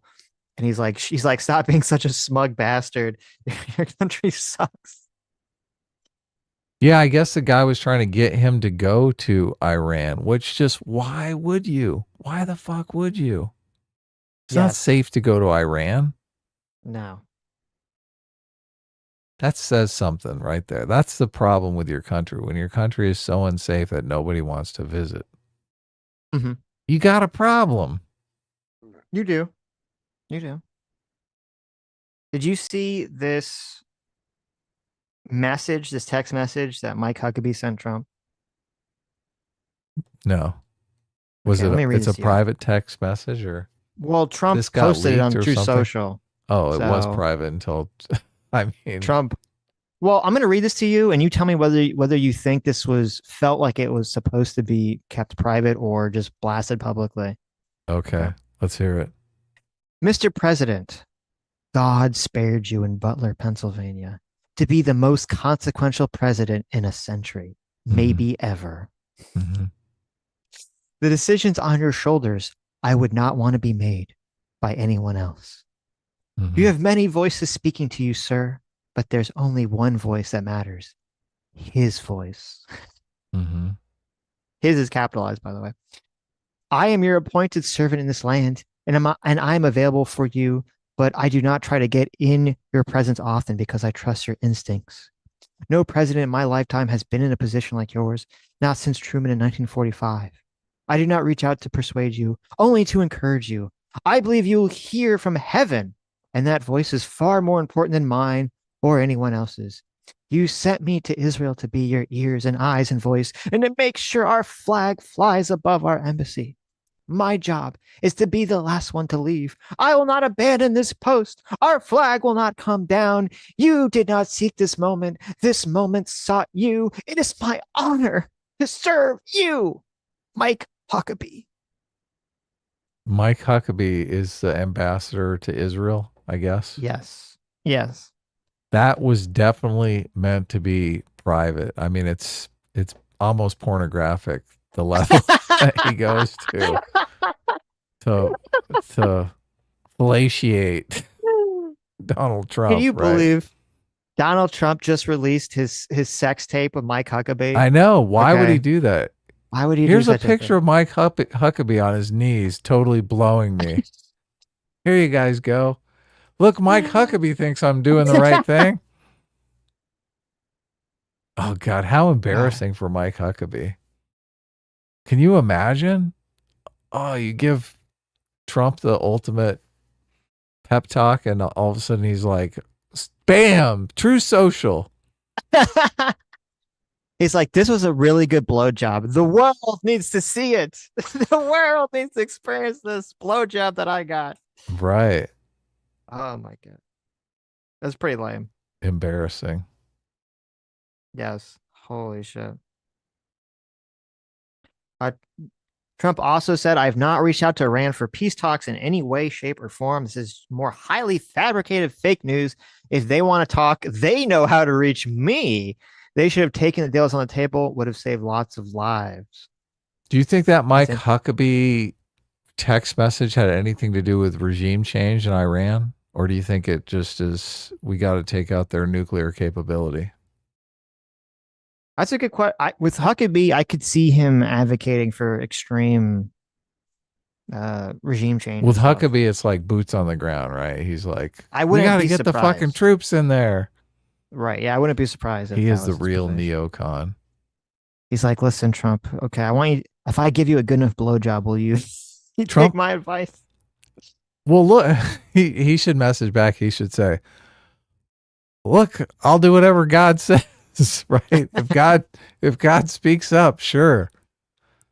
That's pretty funny. Chances are pretty slim though. God's talking to Trump. Melania was like, she saw that post and she got mad. Right? She's like, "What? How dare you? How dare you embarrass me? He's better than me." Yes. The fuck, cheat on me in public like this. So look, he's staying. He's staying in, but the missile barrage is going to stop soon here, right? Obviously. Who knows? I think it's going to stop because they're going to take out their capabilities. All those refueling tankers left America to refuel Israeli jets that are going to be crisscrossing all over they're not going to land them. They're going to refuel them in the air. They're just going to go around bombing everything, taking out all their capabilities. I mean, they said, not only do they think they've shot off a third to half of their missiles, but a third of their launchers have been destroyed by Israel. Right. Already. And so you know they're going to just keep targeting those and trying to blow those out. Yes. Yeah, the mobile launchers, they got us. This is why I think they want the air refueling going on, because they can't tell where one of those launchers are until they launch a missile. So, and then they move them. So the key is to get to them quick, shortly after the missile launch, right. which means you got to have But jets in the air like all the time. Right. They were able to take out all of or most of their anti-air defenses before they fired them. Yeah, that's how they couldn't be in the air if it wasn't for that. Right. Right. But I think the anti-air defenses are stationary. So they knew where all of those were. Actor Just Story has a good post about this on X.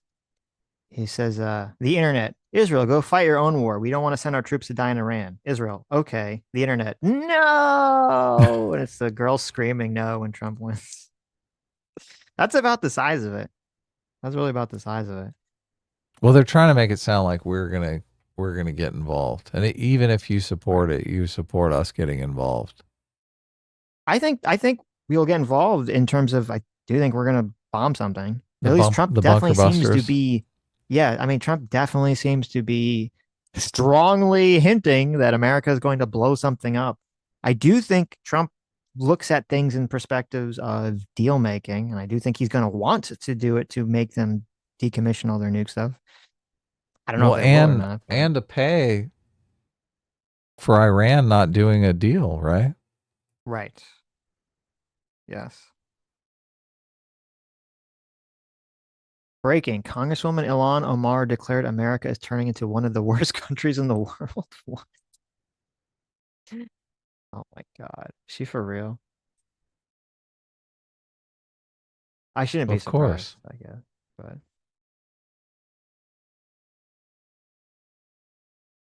ICE is making a trip out to her district soon. I'm certain of it. mm-hmm. Seems so obvious. Trump is just trying to get all the Democrat voters out, right?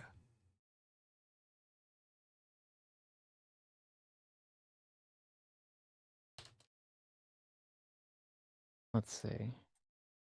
Let's see what she said here. To be coming out of our country. I mean, I grew up in a dictatorship. And I don't even remember ever witnessing anything like that. To have a democracy, a beacon of hope for the world to now be turned into one of the worst countries where the military are in our streets without any regard for people's constitutional rights, while our president is spending millions of dollars propping himself up like a failed dictator with a military parade.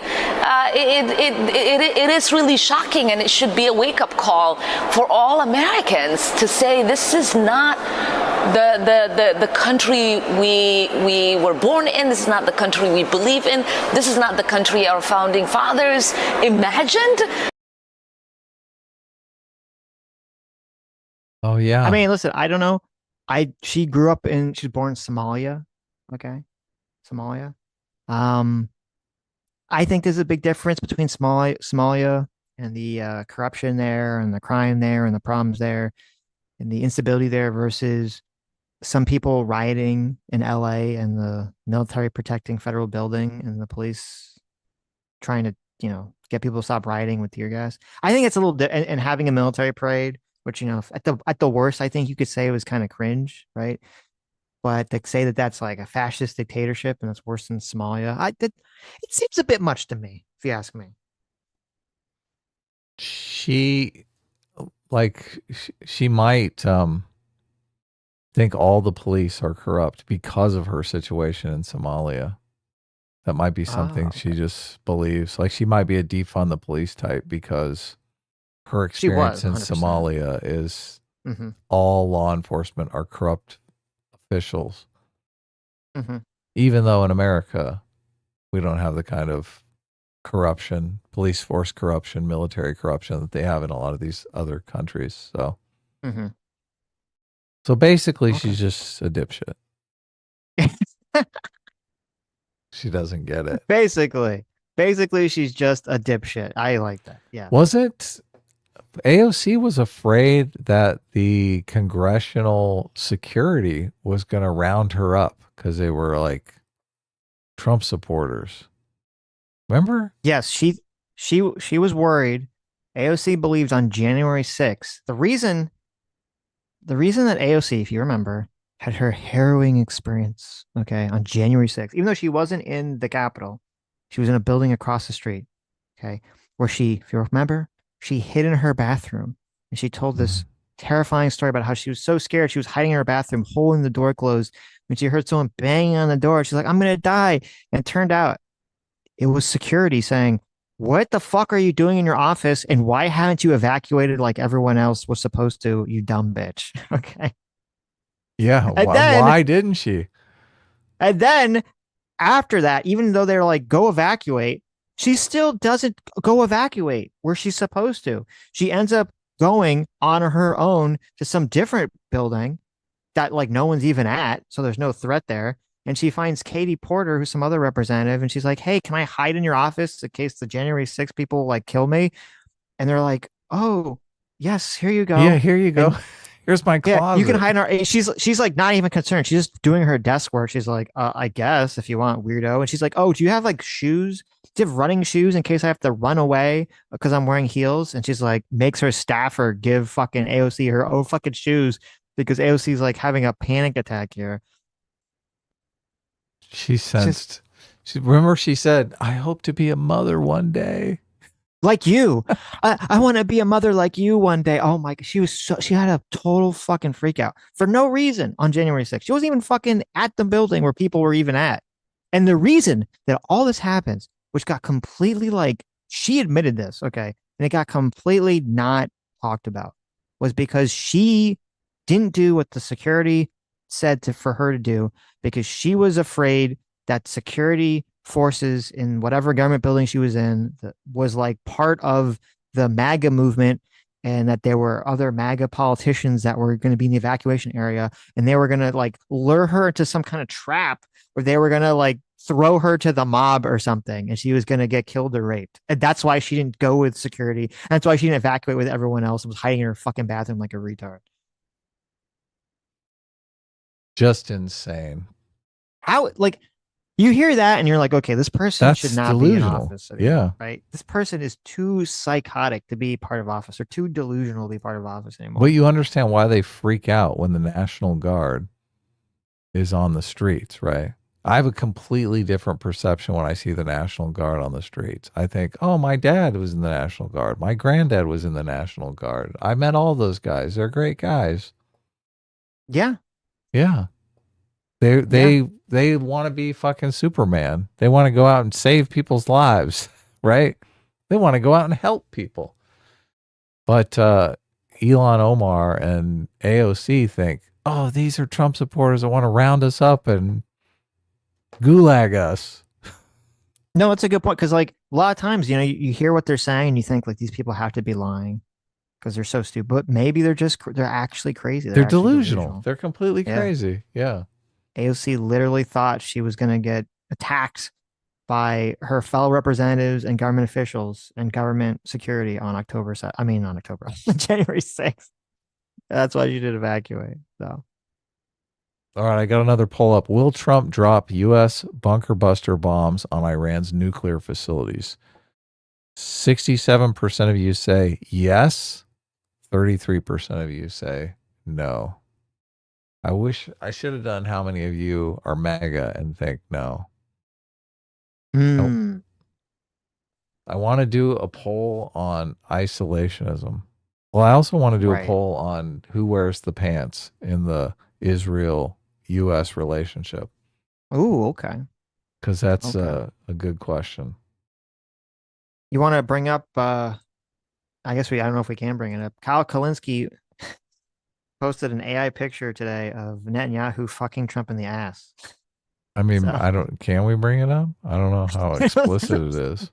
It doesn't show anything explicitly, but just so you know, he's definitely trying to frame it in one direction. Okay. What's a good way to Sketcher word $5 says, quote, good... I ain't reading all that. I'm happy for you, though. Or sorry that happened. Trump 2025. That's pretty funny. That's pretty funny. Oh. Reading all of what? The Tulsi, like Tulsi said they didn't have nuclear weapons. Oh yeah, totally.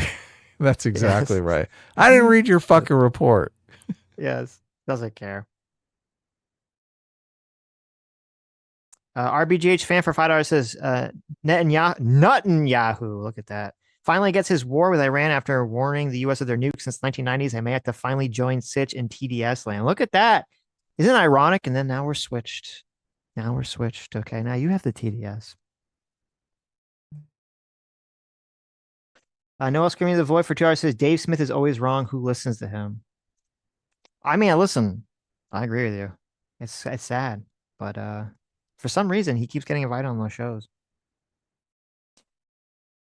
Cameraman 502 for $10 says, how much terrorism and insurgency would Iran find once it has a nuclear umbrella to protect itself and its proxies? Quote, anyone who tries to stop Hezbollah gets the sun. Talk about a force for chaos.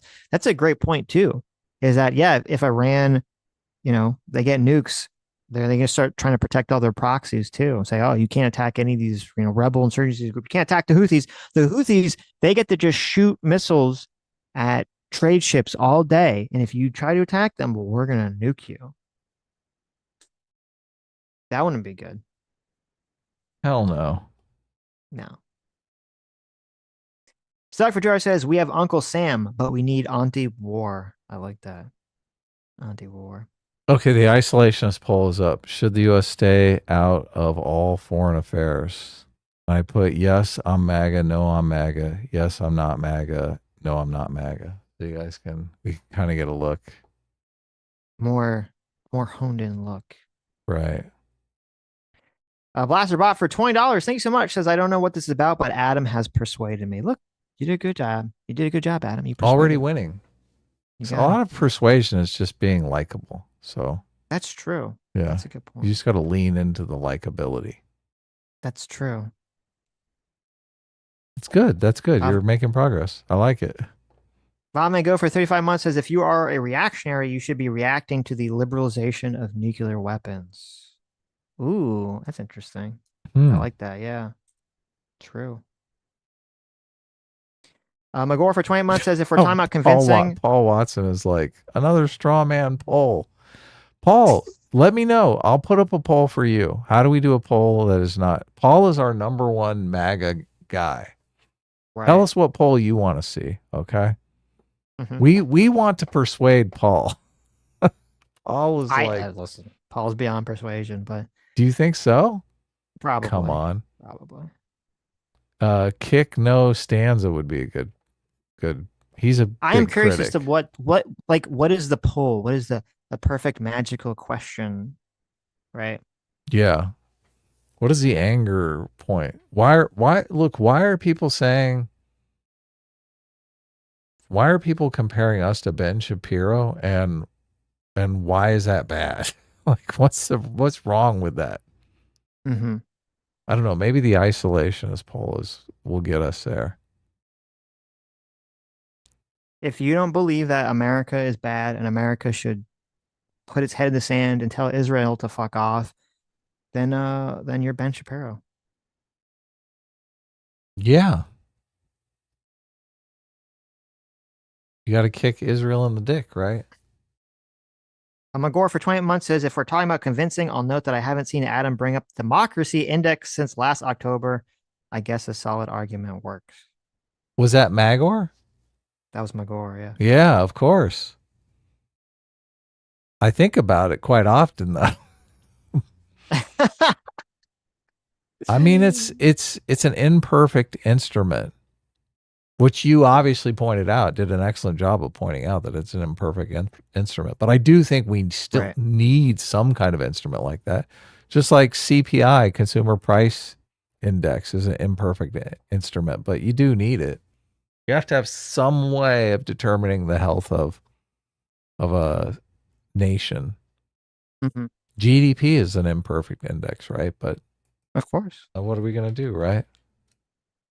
Life is imperfect. J-Mac, thanks so much for $20. Says, is it bad that all the crazy news is taking a backseat to my excitement for the D&D stream? I just can't be bothered to care right now. Anyways, check out the D&D stream this Thursday at 2 p.m. Eastern. That's right, everybody. The actual, probably, possible final conclusion of D&D will happen Thursday on our other channel, How to Kill or Death of Franchise, or How to Kill Franchise. I can guarantee you, because that we're streaming about D&D on that day, on Thursday, that's going to be the day that the U.S. is going to start dropping bombs on Iran. That's going to be something, bunker right? buster day. That's going to be the day that the shit will go down. All right. So join us. It'd be great. The shit went down with the last time we played D&D. It was the Elon Musk and Trump blow up that went crazy while we were playing. That's right. Yeah, that's right. Totally. We were in the middle of plague, and Elon called Trump a pedo. Yeah, that's right. And then I think obviously we waited till Sunday, which yeah, I think we kind of missed the boat on that. Everyone was like, "Oh, they're going to be fine. They're going to get back together. It'll be okay." Well, I think a lot of people were like, they didn't want to focus on it. Right. It caused a lot of psychic damage. It caused us a lot of Esper damage. JMac did a poll on Psychic versus Esper. I'm pretty sure Psychic is handily winning that poll. I saw it. Yeah. Yeah. I retweeted it. Did you see Elon posted his... Who did? What did you say?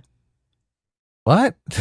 Zero Fucks, he said, did you see Elon posted his drug test earlier? I did see that. I can't bring it up. It's actually pretty funny.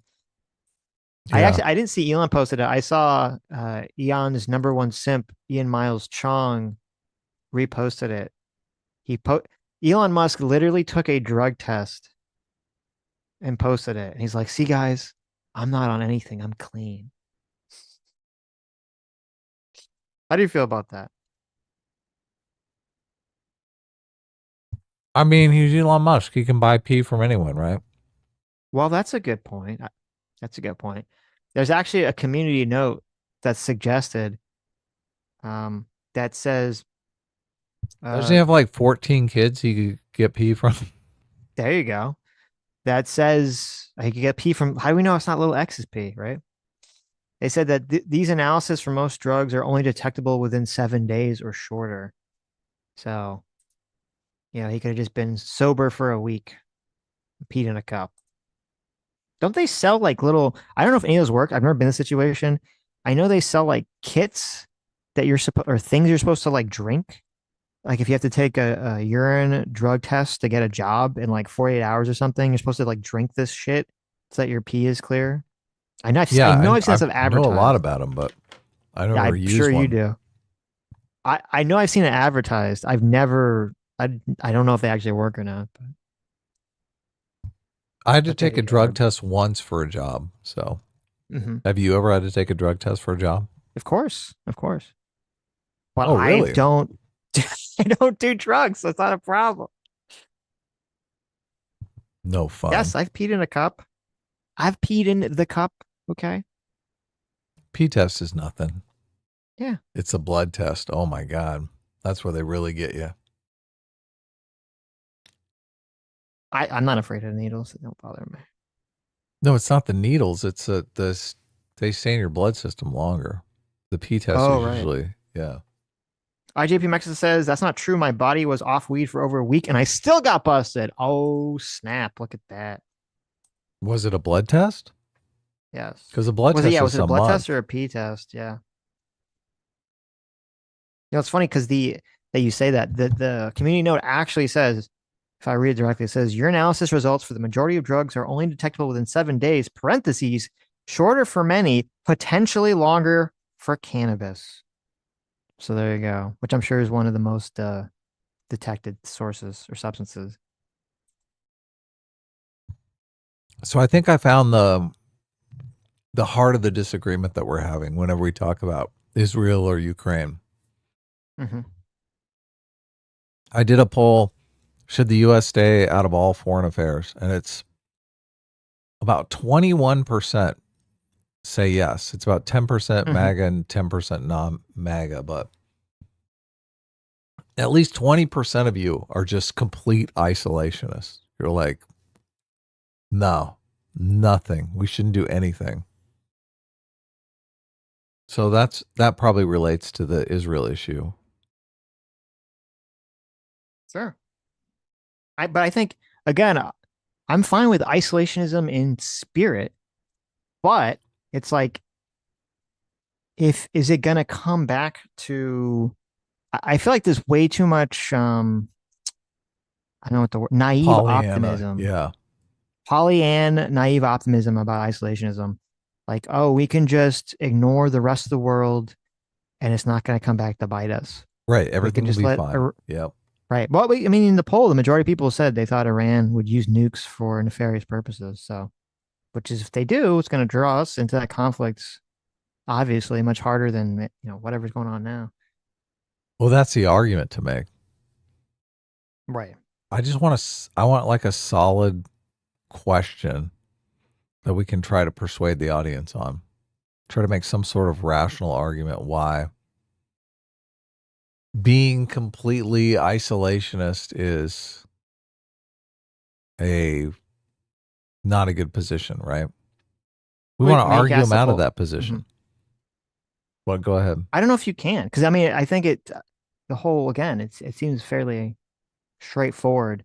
If Iran were to get nukes, that it would draw. I mean, maybe that's the question. If Iran does get nukes,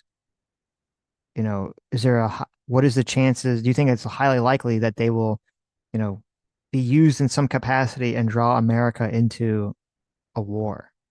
Well, and I wonder if they think if Iran nukes Israel, if we should still stay out of it, right? If they're like, it's none of our business. I mean, I would say to even the people that are isolationists, you might think that, but you understand that you live in a country of people that don't agree with you. And that, like, you understand that the current political environment we live in, regardless of what you want ideally, okay, because that doesn't exist, right? We all have ideal societies and ideal politics that we want to exist, but don't. So even if you're a massive isolationist, you look around at where the Democrats and Republicans are, that if a nuke went off in Israel, we're not going to just shrug it off. There's going to be a war that's going to happen. Just based on whether you like it or not, you just should know that that's what's going to happen. Especially with so many Christians being a part of the electorate. Are you kidding me? They're going to be fucking... Right. They're going to be like, we got to fucking take care of this. If I was thinking about this, if Mexico pulled some sort of October 7th type situation, right? Mm-hmm. Obviously, our politics and social situation is much different, so it would be a stretch for that even happening. But if one of our neighbors did on October 7th on us, Mexico or Canada, what would the U.S. response be? Well, I think even the people that say they're isolationists, I mean, I'm assuming most of them would say, if America is directly attacked, they would be in favor of some response. Right, yeah. Say, we just take it, right? Just the isolationists even being out of the equation. I just ask, what do you think the response would be? How would that play out after that attack? I think we would go to war with Mexico and we would do a regime change. Would we do a regime change, or would we just take it over? Well, it depends. If we had the same like, if it's the same situation where we've been having this like strife with this area for like 60 years or whatever, then we would just take it over because we'd say, fuck it, we're not dealing with this anymore. That's what America would do. Right. We might let Mexico keep enough of their country that they could control, right? We might not take all of Mexico. We just take over the problem area and be like, okay, this is our land now. Fuck you. Here's the new border. Yeah. If you don't like it, we'll take the whole thing, right? Yes. Yeah. I think it would play out that way too. That's why just the whole idea that everyone thinks, oh yeah, Gaza, 2-state solution. I mean, we wouldn't do that.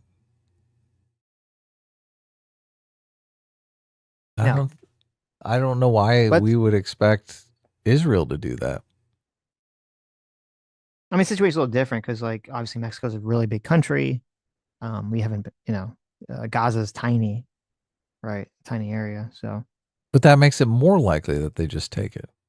No, exactly. That's my point, right? If there was some tiny area the size of Gaza in between the U.S. and Mexico, that was like part of Mexico, but maybe not part of Mexico, right? Or there's some kind of some contentious area, we would 100% have taken it over. It's been like, sorry. There should be something in the laws of war and engagement and whatnot, all these various treaties that make up international law about if you invade your neighbor and you lose your country in a war, then you just got to suck it up, and that's that. But don't you think that would be, first of all, it would just be in the open that if someone attacks your country, then you get to take their country, right? That would be the rules of engagement. And then it would also dissuade a lot of people from attacking their neighbors, right? Because they would know that the whole international community will come in and say, okay, well, you forfeited your country. What did you expect, right? I think it's kind of, I mean, I think that was kind of the unofficial thought process. I think that's everyone's kind of moral wiring. It's like if someone tries to kill you and you kill them, everyone's like, well, you shouldn't have tried to kill them, right? Like it's, Yeah. It's usually seen as acceptable. So it's more complicated, obviously, in the situation of war because, like, Hamas did this thing, and they're a tiny, tiny percent of the population. So a lot of people and they're holding their own population hostage. Right, Yep. they're using them as human shields and whatnot. Even though, like, people don't believe that. Oh my God, why do you keep saying that? It's just, There's a lot you're of so people racist. There's a lot of people that did support Hamas that weren't part of it, obviously, but there's a lot of people that didn't support Hamas. Mm-hmm. Yeah, and those people are, oh God, I feel horrible. I feel horrible for those people. I do. Yes. I don't. That's the toughest thing because those people are, I mean, they're being pushed out of the country. I mean, I think of those restaurant reviews we were reading. Some dude had a restaurant that he worked his whole life to build up in Gaza, right? Had people coming to it, buying his chai latte or whatever he was selling, right?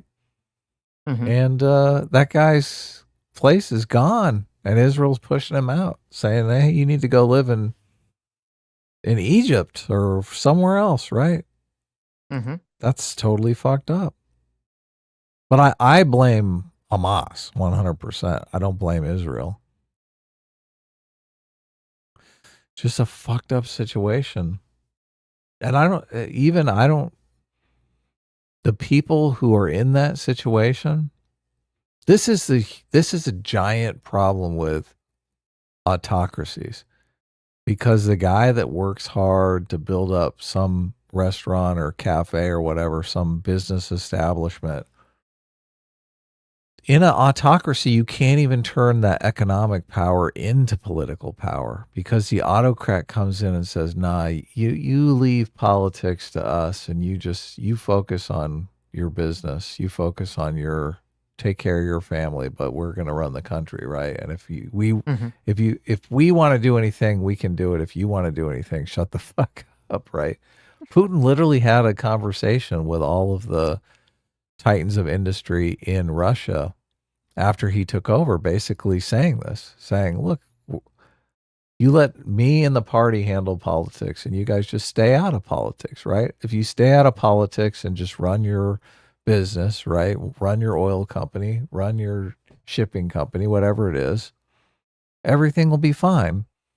And if you try to dip into politics and want to make a lot of changes, we're going to incarcerate you and take your company and give it to someone else. And that happened a lot in Russia. So it's such a fucked up situation. But ultimately, when Israel takes over Gaza, it's not going to be autocrats. It's going to be a bunch of Democrats, a bunch of liberal Western capitalists moving in there. Hassan. Oh, God, I love it. Anyway, so 20% are complete isolationists. IJP Mexican sent me a message. He said, tell Adam I sent him Paul's perfect poll question. Oh, did he? Oh, look at this. I don't know if he's being serious or joking. Should we engage in Iran? Should we engage in Iran with Israel military? Wait a second, Paul. Is that a sentence? Should we engage in Iran with Israel militarily? Oh, militarily. Yes. Should we engage That's the in question. Iran Should we with engage with them Israel? militarily? Yeah. Right. And That's not really post, that's like the specific question, but Adam is trying to sort of start from a more general point and kind of work his way inward to kind of see where the intuition's coming from. does he mean should we engage with Iran with? No, the question be should U.S. Be militarily involved with Israel against Iran? I mean, to I any asked the capacity? bunker buster question. How is that not? Yeah, that is that. And I that asked, should the apply U.S. then. stay out of all foreign affairs? How are these Right. questions not covering that question, Paul, that you're asking? It should. It Covers should. both those questions. The fuck? My questions are fine. I mean, I can ask this question, but what difference does it make? Here, I'll ask. Well, you know, when you phrase things slightly differently, people react to it differently. So. Should we engage in Iran? So we're going to go into Iran with Israel. What's kind of the problem? What does that militarily? mean? Yeah, what the fuck is he even asking here? No, but when you say engage in, what does that mean? Because obviously, there's a difference between, like, I assume you could ask the question, should we, maybe you should say, like, should we be engaged in any military action in Iran? And then the choices would be like, no, yes, only bombing. Okay, we can do that. Yes, only like air bombing, and then yes, like full invasion ground force, right? So like those would be the three options. Bring up that crazy Kyle Kalinske clip. I'll do a new poll. Or What's do you the got to crazy go? Kyle- I don't know. Or What's you the got a crazy hard Kyle out? Kalinske? I don't have a hard out. What's the crazy Kyle Kalinske clip? The one you? Oh, I guess you were talking about a tweet that he did. Oh, it's a tweet of. Bring up Anna Kasparian on. I'll read a super chat while you set up the poll. Okay. Okay. Brian for $5 says, Dave is a straight up isolationist. Anything we do in foreign relations, he will twist it to be bad. That is very true. It's very true. Unfortunately. Dr. Joe says, why the long face, Dave? That is listen. a brilliant super chat. I love that super chat. All right. Terrible. I will say, I will give Dave Smith, I'll give him some credit. Well, actually, I don't know. It's hard to tell. Give him some credit for apologizing. Well, Get no, I was outta going to say here. for like Don't you dare. sticking. I was going to say for like sticking to his principles, even if it's like going against Trump. He's not but I'm sticking not sure. to his principles. I was going to say, yeah, I don't. I'm not sure. I'm assuming his audience supports that 100%, that isolationist perspective anyway. So I don't think it's not like he's like taking in a not popular opinion on the matter or something. How about how far should the U.S. go in Iran? And then we'll have a list. But one of the choices has to be no involvement, right? Okay. Number one. Like no involvement. Involvement. And then I don't know what the other choice would be, you know, Number bombing two. shit, ground invasion. Air assistance. Mm-hmm. Or air bombing. Right. And then we've got troop assistance in Israel? Troops in Israel, maybe? I don't know. Or troops in it. Well, no, it'd be. Well, we have troops in Israel. It'd be troops in Iran. Right, but that's the Right. last. That's like the final stage, right? Well, I think there's only two options, right? There's air or ground forces. What would be the other option? Troops in Iran. Air bombing only. I guess we could do like intelligence sharing. That would be a. Well, I mean, I feel like we're gonna do that anyway. I don't know if it's worth asking. Well, no. There doesn't have to might... be 4 choices on the poll. No, I like it. Come on. Okay. So look, as I'm arranging this in stages. Mm-hmm. So obviously, if you're agreeing to sharing intelligence. Well, if you're agreeing to air bombing, you're agreeing to sharing intelligence, right? Of course, yeah. And if you're agreeing to troops in Iran, you're agreeing to air bombing as well. Right. Yeah, everyone understands. The more extreme positions include the previous ones. Yes. We get it.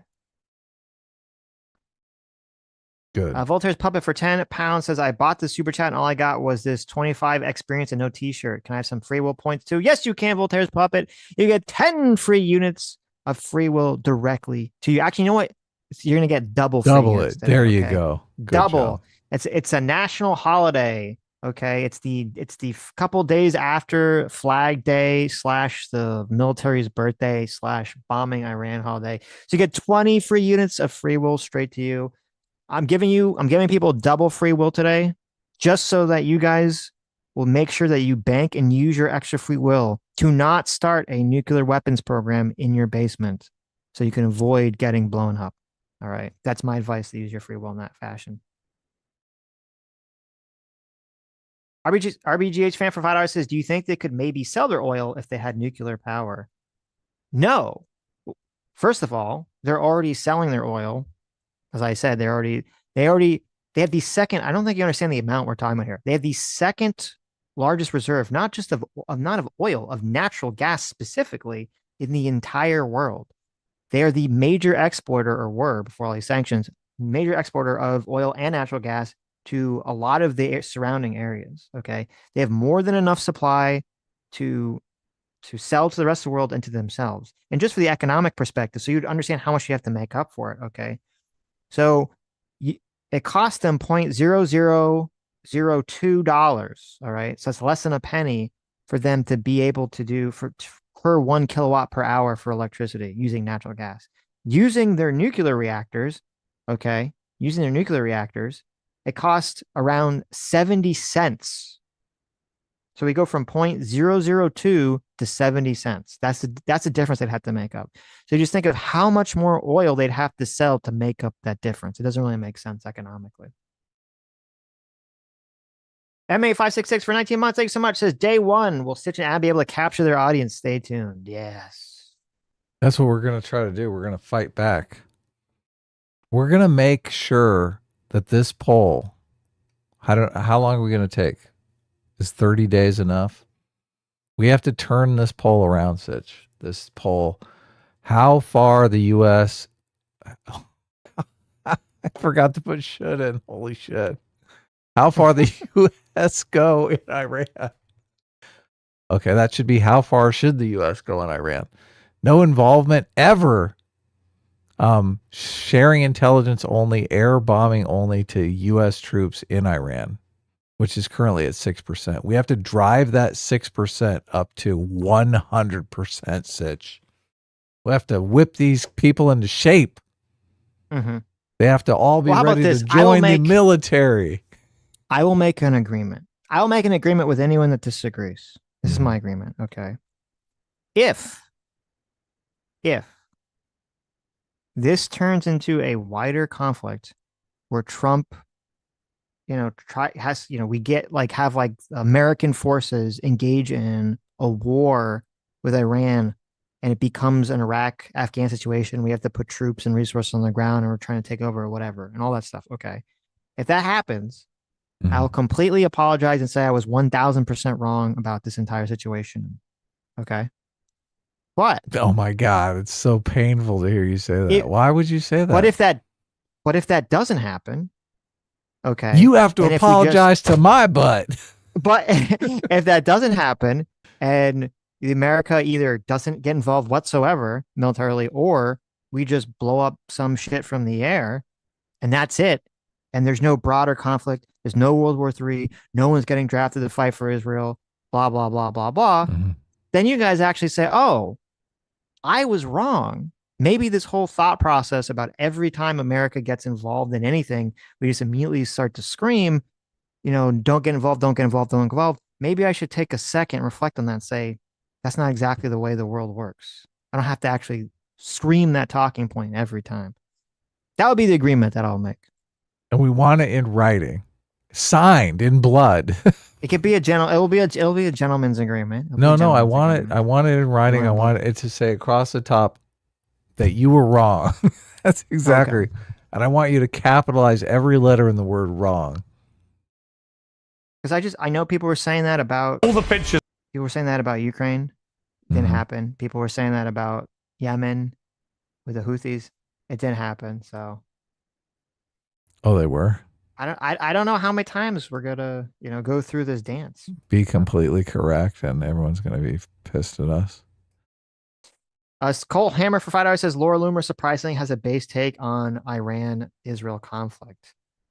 I don't really follow her because I think she's crazy. I would assume her position is that she's been trying to get back in with Trump's graces. Laura Loomer probably saw Mike Huckabee's text message and was like fucking mad. She's like, what the fuck? I sent that Mike same Huckabee- text message. Yeah, exactly. And Trump never Mike Huckabee- responded.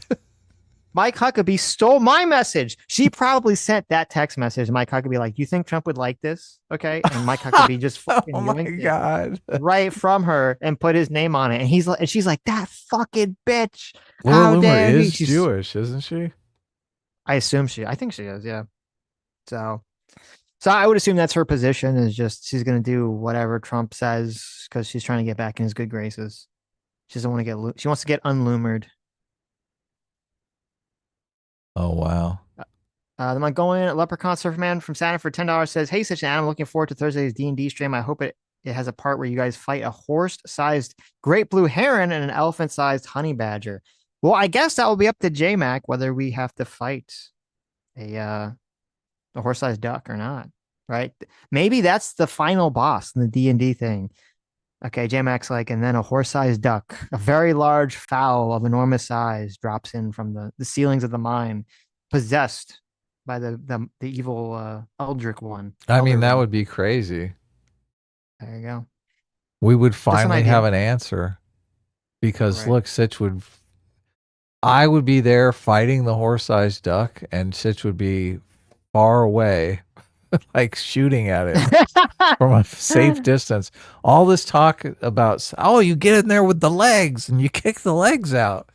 We would see. No, he doesn't do that at all. Listen, if I had known that this would be a campaign that was going to involve us fighting a horse-sized duck, I would not have chosen the wizard character. Right. Frail, female lolly, 300-year-old legal lolly wizard character. Okay, with penis ears. All right, I would have chosen the big burly. So you human can that get would in there and kick those punch legs. that duck straight in the face. All right. I hope the duck G kills stands me for just giant so duck. Exactly. hope the duck kills me just so I can prove you correct, prove myself correct Right. about the duck being invincible. Right. Adam Godbot for 34 months says Dave Smith is one of the worst libertarians on the planet. He makes Dale Gribble look like a genius. At least Dale's conspiracies make some sense. It was so his conversation with what's his face? I forget his name. The guy couldn't open the olive jar on the whatever Andrew podcast. Clavin. Is that his name? Is Wilson. it- Andrew Wilson. Isn't it? Okay. Oh, Whatever, Andrew whatever his name Clavin is the Daily Wire guy. Yeah, Andrew Cleveland's someone else. The fact that in that conversation he couldn't even articulate like the classic core libertarian principles was very embarrassing. So, Right. Brian for $55. Thank you, Brian. Says if the Iranian government and Russian capabilities are degraded, China will be isolated and easier to deal with. This is good for us. That is 100% true, 100,000% true, and that's part of why people bring up this good point. They're saying, part of the reason why it was so easy for Israel to just wreck Iran shit is because Russia's is degraded, is because they're bogged down. Because otherwise Russia would be right now, they'd be flooding Iran with all sorts of, military equipment and stuff. Sharing intelligence, all kinds of shit, Right. right? They probably have all their intelligence apparatus focused on Ukraine. Yeah. It turned out Russia was one that was helping guide the Houthi attacks on ships and stuff. Really? Yes. Ouch. Yep. Brian, for $50, thank you, says she is right that the hardline clerics in charge of Iran are saying that they need to take out Israel. But outside of them, this is not a widely held belief. 90% of Iranians aren't happy with their government, and over 80% outright reject their government. Yeah. I mean, I think that's why Israel's trying to be more precise with their military. Yeah, they don't want a strikes. lot of collateral damage because that could change those poll numbers, right? It would 100% change. Yeah, if they start like Bombing them everything. indiscriminately. Like Gaza. if they were just bombing it indiscriminately like Gaza, that would definitely change the poll numbers. And that's why they named the Operation Rising Lion. And people are talking about trying to get this. I don't know anything about the possible. It seems unlikely to me, but trying to get the old royal family or whatever back in charge and all this other stuff. Oh, really? But they got people waiting in the wings, huh? Yeah, they have the old royal family prince waiting in the wings. I think that's highly unlikely. I don't think it's gonna happen, but well, who knows? But yeah, that is why they're framing it that way and trying to not do a lot of collateral damage. So the split on the poll is pretty 50-50. So it's 7% for no involvement at all and 39% for intelligence sharing. So if you add those together, you're around, what is it, 46%? Mm-hmm. So you're pretty close to a 50-50 on just hands-off type of behaviors, right? And then obviously air bombing and U.S. troops on the ground. You've got air bombing at 45% and U.S. troops on the ground at 10%. I'm actually surprised that the U.S. troops on the ground is that high? as high as 10%. So right, but it's kind of 50-50 between the, we'll help out as long as we don't have to do anything if we don't have any physical involvement. But as soon as then mm-hmm. There's 50% are like, nah, physical involvement. Well, let's get in there. Well, it's weird because when you did the poll for in favor of dropping the bunker buster, wasn't it like 67% or something? You said were in favor of that. I didn't. Can I go back in the chat? I don't remember. You'd have to go back. It's so fucking sad. So yeah. Oh wait, maybe I should screen cap these. You should. Unfortunately, I didn't. I got. I'm gonna work for $11.90 for $2. Says you guys should get on Wick TV. You guys should get Wick TV on again whenever you guys can. Yeah, I like Wick. Well, he's welcome. If you're in his chat, you can tell him he's welcome on anytime. Just reach out and let us know. Right. Jonathan Rosler for 33 months says, controversial take. I don't want the #1 bomb vest manufacturer and supporter to have nukes. I know. Isn't that so crazy? What a crazy take. What a totally crazy take. Yeah. Pappy Spoilers for $5 says, if Iran wants a nuke to use in Israel, what do you think Khamenei thinks happens after they drop the nuke? Do you think they only see one step ahead? I don't think that Iran is going to shoot a nuke directly at Israel. I think they're going to give it to some rebel group that they're going to pretend, oh, we have nothing to do with it, right? And it's going to, they're going to go do whatever they want with it. They're going to go blow it up in Israel. In terms of staying one step ahead, here's the problem. Pappy. As I said, if these are people that are religiously motivated, they have some crazy belief system that God is on their side and that they have to destroy Israel to bring about their end times, then I think it's very likely that, yeah, they will do that. It seems ridiculous to us. It seems completely insane to us. But I assume you'd agree, Pappy. It's totally, if you or I were there, okay, on October 6th, and we're in the Hamas meeting, and they got the little board and the pointer, and they're planning out the strategy, we would be the people that raise our hand and say, excuse me, yeah, hello. Yeah, if we go in there and kill and rape a bunch of innocent people and kidnap a bunch of random civilians, isn't Israel going to just fucking wipe us out? Isn't that the most obvious thing? Aren't we only seeing one step ahead? And then what would their response be to that? They all laugh us out of the room, apparently, because they went fucking through with it. So, Well, with the Iran thing, they would say, oh, don't you know the prophet is going to be back, and then he's going to rain hellfire and brimstone on everyone who comes at us. Of course. Yeah, because the prophet comes in. You fulfill the prophecy, and the prophet comes in and saves everyone. Mm-hmm. Dumbass, put your hand down. Yeah, exactly. Because otherwise, again, what it's just it's so obviously not worth it for them to be going through all this.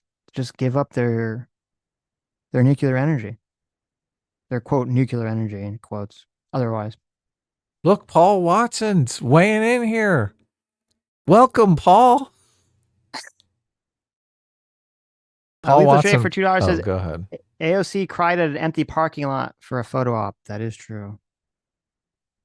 That is true. She did, yeah. She was like, I have to give the shoes back. I like these shoes. They're comfortable. Paul Watson for $5 says, the poll shows +8 support for intervention. I believe the results may be skewed since the audience seems biased towards Adam and against the skeptics. Well, I mean, it is our audience. I mean, it might seem appropriate for them to be biased towards us. The question is whether or not we can move you, whether or not you are willing to listen to reason and objective arguments about why you should not be so anti-interventionist. Mm-hmm. Why you should support U.S. troops in Iran. What was, I don't even know what was Paul's argument.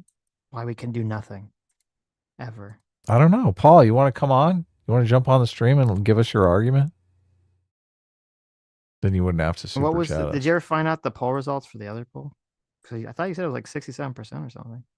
For the, I don't remember the bunker buster, but it's in the live stream. We just got to go. I got to go back to the live stream and look it up there.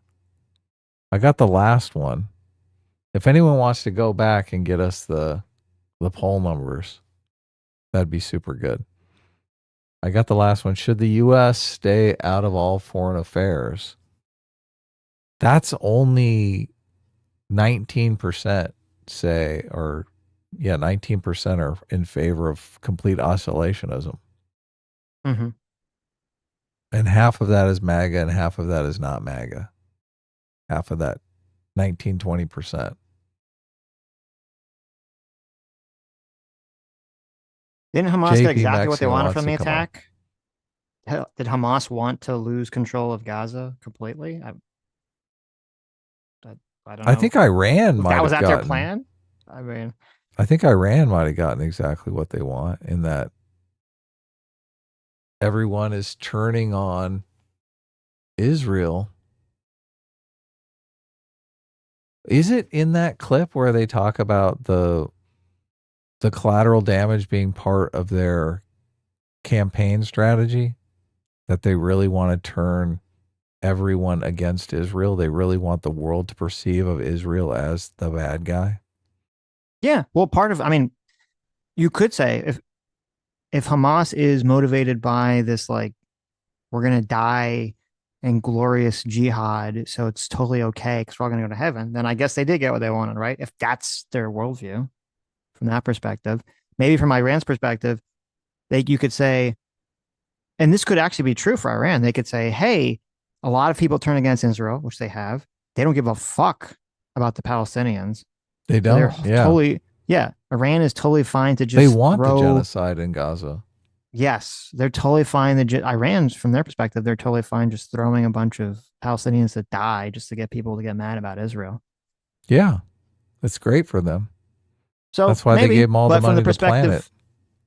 Right, but that's sort of another problem with saying, like, well, it should be really obvious to us that they wouldn't use a nuke in that way. You say, well, from our perspective, from our Western liberal perspective of believing that people want to be alive and want to be living in a country where there's free markets and functioning economies and social safety nets, and you can, go do all the, go outside and walk around and go to school and get a job and get married to all those things. From that perspective, it would seem very obvious that what they're doing would be fucking stupid.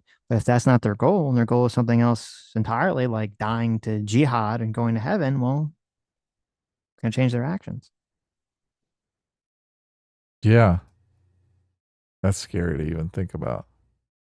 Scary to even contemplate. Right. But maybe it will happen because it's, generation theory and stuff. Well, this is what always happens, though. Like, before October 7th, people would have been like, all the same people, like the Dave Smiths of the world, people, they'd be like, oh, well, obviously Hamas isn't going to go like if you had like a crystal ball and there's some alternative universe, okay, let's say like, it's October 6th or October 5th, Israel somehow finds out about the attack. So they, do the preemptive bombing, start attacking on Gaza and Hamas. All Dave Smiths and all these crystal balls and all these other people come out and they'd say, oh my God, how dare Israel do all this? There's no, obviously Hamas wouldn't engage in this large scale attack. That doesn't make any sense, right? Because they'd immediately get blown out if they did this. It's so stupid. They'd obviously not do that. And then obviously we know, well, they did do it. And so now the response is once they do, it's like, well, what did you expect? They had to do it. They live in an open air prison. They're fighting the evil Western powers. There's nothing else they could possibly do. Funny how that works, isn't it? How the argument changes as soon as it happens. Right. So that the person making the argument is always right. Paul Watson said, my argument wasn't that we should do nothing. It's that we should be highly skeptical of directly intervening because of the snowball effect that it won't stop at taking out the nuclear facilities. Well, as I said, listen, I'm totally happy to make the agreement with you, Paul, or anyone else. We will see, because I think it's very likely that we are going to start blowing shit up. And I'm pretty confident that Trump isn't going to send in, not going to start some ground war with Iran. He can't. He doesn't have the political capital to do it. Are you kidding me? Well, not only that, military enlistment is way down. Of course. Way fucking down. We don't have the you troops could rub it in my do face and call me a fucking idiot. And if you're wrong, I'll be a little magnanimous. You don't have to call yourself a fucking idiot, but I would hope they'd say, okay. No, you're wrong in blood. Maybe all these people I've been listening to that are like so, anti-American, pro-isolationist, maybe all this sort of doom and gloom that they've been speaking about everything snowballing, they've been saying nonstop, maybe that's not true. Maybe that's not how it's going to work this time. Maybe just because something happened 20 years ago doesn't mean it's going to exactly happen again. Iraq was possible because 9/11 happened and there was just huge troop enlistments over 9/11. So they had a lot of people in the military at the time. And so that made Iraq possible. I don't know that Iraq Part 2 in Iran could happen at this point. Well, yeah, you're right. There's, coming off the tail end of 9/11. So everyone was also gung-ho. There's lots of troop involvement. Also previously, we were in Afghanistan at the time, which at least at first we seemed to be doing well in. But then the previous Iraq war, America declared victorious pretty easily, right? So people, I think, went into it with that mindset. They said, okay, well, in our modern history, looking back at the current events, we have like a good track record of like going there and busting names, busting faces, taking names and doing well, right? We don't live in that world anymore. Now we live in the exact opposite world where people look back on our recent history and say, oh, we don't want to get, everyone's so fucking hyper consciously aware of getting stuck down forever in these boondoggles that it doesn't make sense to me that there would be any political will and that the Trump administration or really any administration would do any of this. And if they did do something like this, they wouldn't face immediate backlash. They wouldn't face immediate backlash. Well, I do think that the overwhelming MAGA movement would completely turn on Trump if he did some sort of ground, Iraq style insurgency invasion of Iran. The entire intelligence community basically told them all of the mistakes that they were going to make in Iraq so that they wouldn't make them. And they went ahead and made every single one of those mistakes anyway, disbanding the Republican Guard, disbanding the Iraqi military, thinking that they were just going to come in and hold elections and everyone was going to adopt democracy and scream kumbaya. The fact that a Sunni Shia civil war wasn't going to break out because of the political dynamics that were in place before the Saddam regime fell. Like they knew all this shit was going to happen, but I guess Bush was just naive and thought, it'll be fine. None of that will happen. It all happened. So I think a lot of people realize that those same kind of situations would take place in Iran. Iran's just not in a place to do that. So they learned the lessons the hard way from Iraq. Mm-hmm. I mean, like every military person I've ever heard on the topic says invading Iran would be like a fucking disaster because of the terrain situation, and then Right. also the way that the country is just structured with the way like the Socially politically structured. the political the political and Yeah. social structures of the country. So Man, a lot of people in Iran went to fight in Iraq. Iran was kind of keeping Iraq in check. Mhm. And Iran was like, look at this. We can take over Iraq. We can make our country twice as big. right.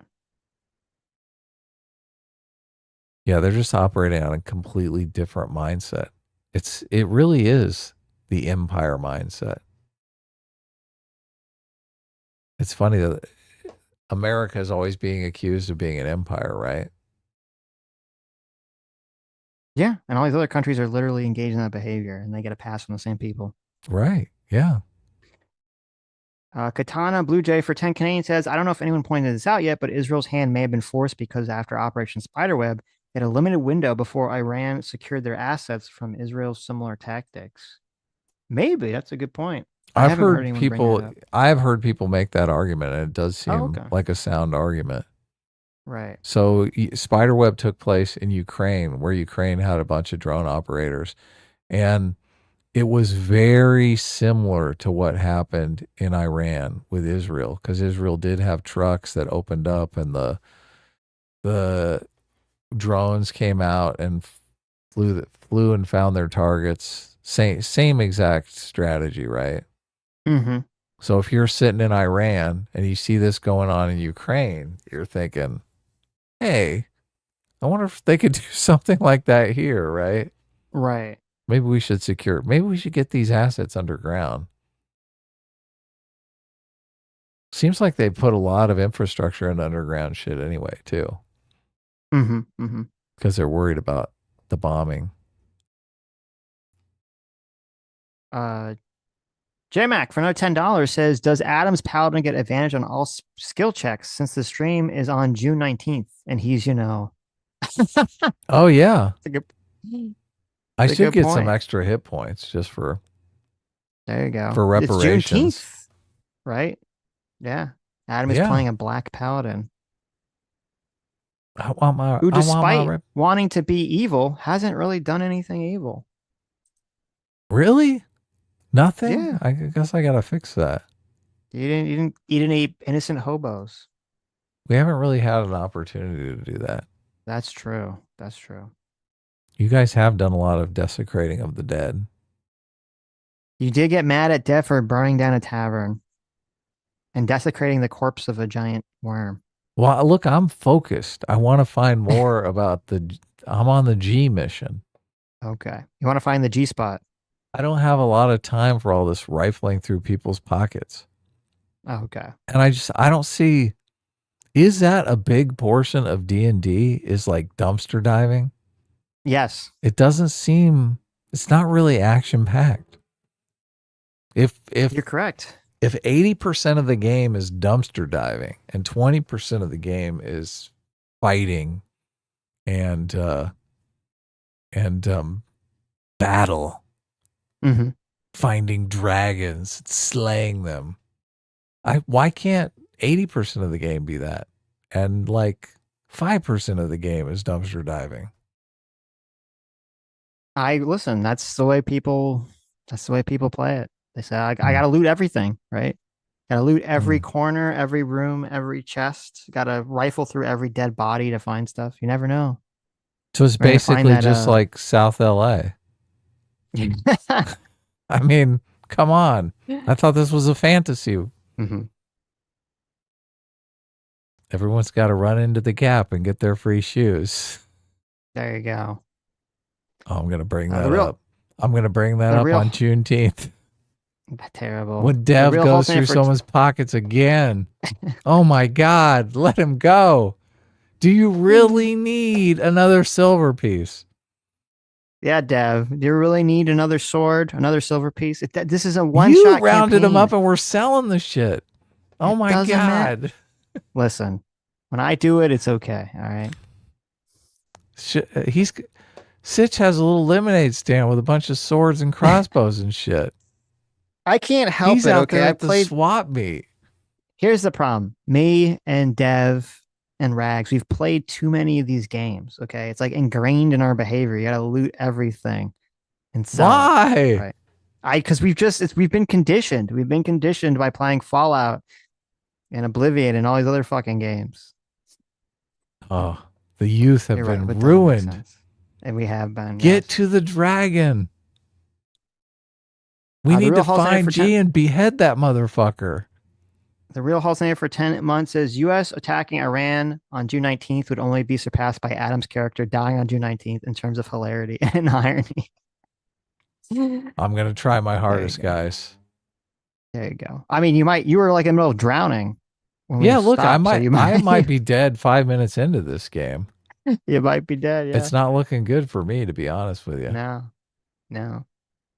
We did leave me drowning, huh? How for 2 weeks I'm just there in suspended drowning?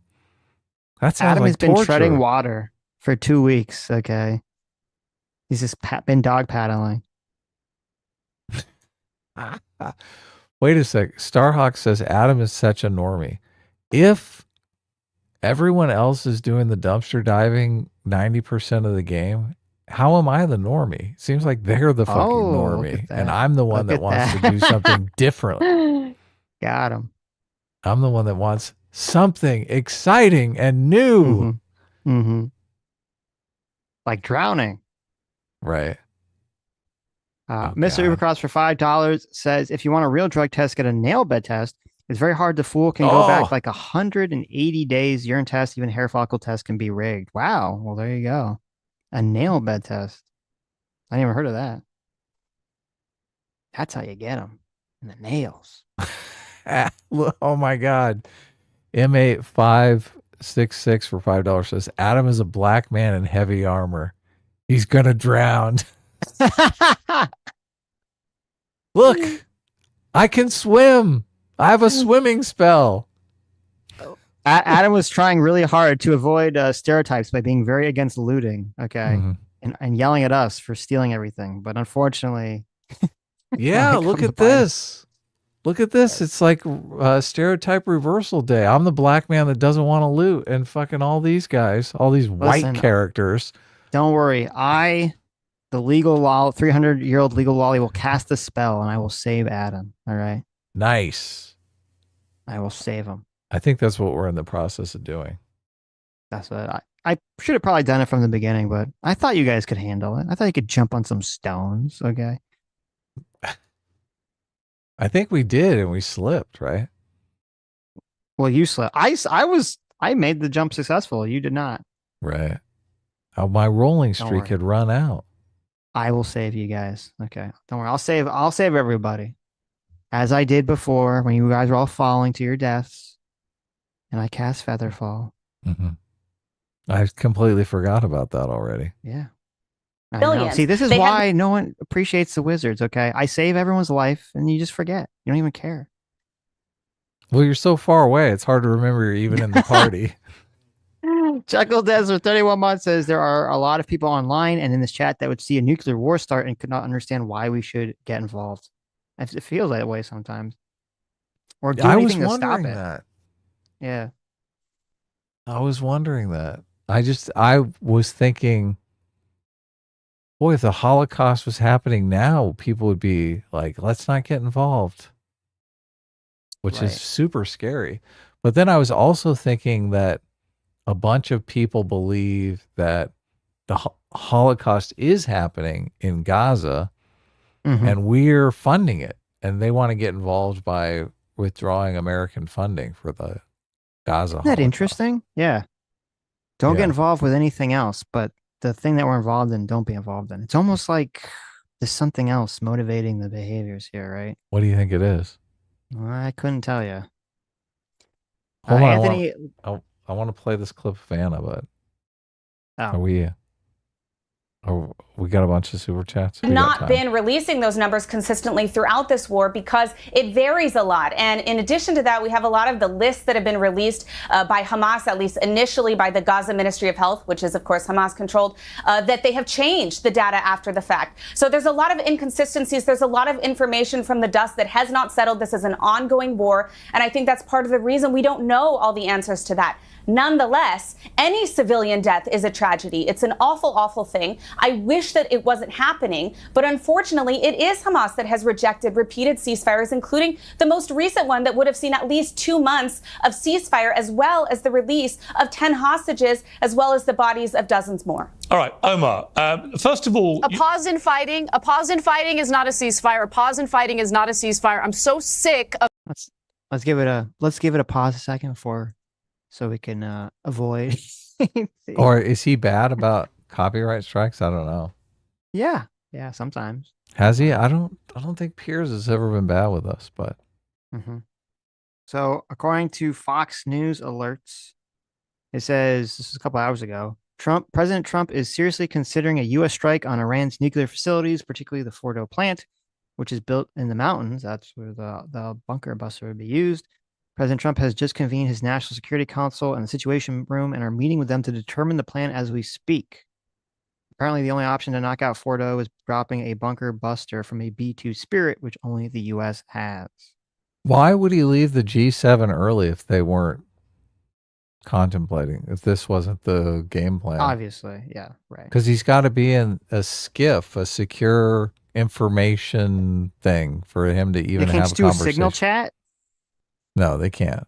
So look, I think they should just do a signal chat, honestly. I don't know where the G7 is taking place, but they probably can't put a skiff together there. So he's got to fly back to Washington and they go into their secure meetings and all that shit. It just seems like that's where it's going. Of the rebranding of a ceasefire. A 2-month pause in war is not a ceasefire. Period. End of story. Go ahead, Omar. Then Hamas is welcome. Hamas is welcome to release all of the hostages. I said what I said. If you release all of the that hostages, is not a then we can talk ceasefire. about it. This idea that you release the hostages and as soon as the hostages are released, Israel will continue their genocide is unacceptable. Unacceptable. But anyway, continue. See, she's even using the genocide term. Ethnic cleansing doesn't sound better, but I think it really is. I don't think they're out to kill every single Palestinian. You know what else is unacceptable? The fact that there are more than 50 hostages being held by You're Hamas unacceptable. for more You're than 600 vile days. individual. Let me ask you something. Emily. You were on this show. You were on this very show a year ago debating Abby Martin. And you said, you fancy yourself a journalist. During that debate, you said that Israel has no interest in occupying Gaza. Israel is now very obviously and overtly claiming they intend to occupy Gaza indefinitely, and they announced the construction of 22 illegal settlements in the West Bank, which they also intend to annex. Can you now admit to the world that you are incorrect? No, the situation on the ground changes. And beyond that, this could have been avoided in the first place if the hostages had been released and if Hamas had surrendered their weapons, which is something that Israel has stated repeatedly. You're a liar and you're vile. If you continue with the ad hominem attacks, we're not for the Israeli government and you disgust me. I'm actually not. I've never worked for the Israeli government. All right. Do you have any more actual arguments, or are you just going to hurl ad hominem attacks? Ministry of Strategic Affairs, you've never worked with them? Last time I checked, neither of you are identifying as Omar. I mean, I love the passion. I do think it was naive to think that, I mean, obviously Israel was going to go down this road. So I don't look, obviously I disagree with Ann on this. I just don't know what other options they have. And I know Jank always puts out all these potential peaceful solutions, but they just seem laughable to me. So I think at least I kept asking when October 7th happened. I was waiting for military analysts to kind of weigh in to present. Yeah, what the plan is. Yeah, what's the plan after the sweep? Right. And the only thing I ever heard was either what they're doing, which is horrible, or they spend even longer time period, like trying to physically go, like just take over the place, like physically doing these sweeps, in a very slow process, which would lead to a lot more Israeli troops dying, which they didn't want to do. So if they didn't have if they gave up the hostages, they wouldn't have as much. I mean, Israel wouldn't have as much of a ground to stand on. The fact that they still have hostages is just insane. So, but the woman that Anna is debating, I do think it is kind of naive to. But look, Anna is implying that she was part of the plan to take over Gaza. And maybe she was. I don't know who this person is. So, but I know Benjamin Netanyahu's definitely like, hell yeah, we're moving in. Israel's for him, that's Israel's taken over Gaza. Exactly. Right. What's the problem? I mean, there's obviously, October 7th played right into the hands of what the most right-wing coalition. Yeah, totally. Yeah, whatever you want to call them, the people in Israel that just want to take over, drive all the Palestinians out, take over everything, have the settlers everywhere. So I think it's cool as fuck, though, that Anna's doing these debates. Yeah, definitely. It's great. All right. Anthony Lipkit, thank you for the $10, and he's got a little emoji of a guy in a chair. It says wrecked. Thank you. Nice. Minus Matthew for 22 months says, I voted air bombing, but I would accept a limited special forces operation against Fordo. Well, there you go. Oh, look at that. We didn't. Another option. We should add special forces only. I told you, Sitch. Okay. You didn't even let me proofread the questions. So.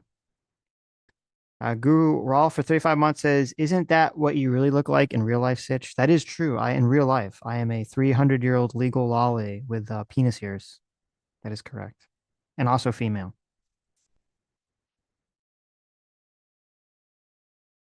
Paul Watts. Oh, I read that one. That's what I read. Doc's Pin for $2 says, was Putin just doing a little preemptive strike? No, I mean, Putin's trying to take over. He want to take over Ukraine and insert his own puppet, essentially. He did frame it, though, as a preemptive thing. Yes. Right. Because he talked about all of the Nazis are going to attack the good Russian people in Ukraine, and he had to save them. So. But then he later kind of dropped that and was like, when he's like talking to Tucker, he's like, well, I'm not afraid of the US or NATO or Ukraine. It's just Ukraine is just part of Russia. What are you talking about? Yeah. So it's so funny because in that interview, Tucker Carlson totally framed it as Putin is a cuck. Like, how else could he answer the question? He's like, right. Aren't you terrified? Didn't NATO really terrify the shit out of you and give you every justifiable reason to invade Ukraine? He's like, what? Terrify me? Haven't you seen my horse pictures? I'm a stud. I don't get terrified by people. Tucker didn't realize he was very close to accidentally falling off a balcony. Yeah. Jarl Balgruff the Greater for 7 Canadians says, behind the stream, but you don't even need enriched uranium for nuclear plants. CANDU reactors of Canadian design do not require enriched uranium. Wow. Really? Look. Just throw some raw uranium in there. There you go. Yeah, what do they use? Coffee grounds. Oh, strangely enough. There you go. There you go. Or if they're listen, if Iran is like, no, you don't understand, guys.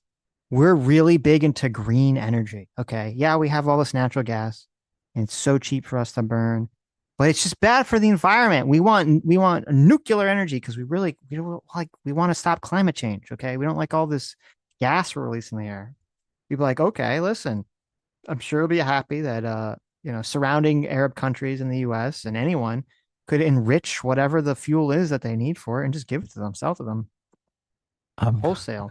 I keep waiting for them to come out with the green energy scam. Right. How they're like, oh yeah, we just want it for green energy. I'm sure someone's made that argument at some point.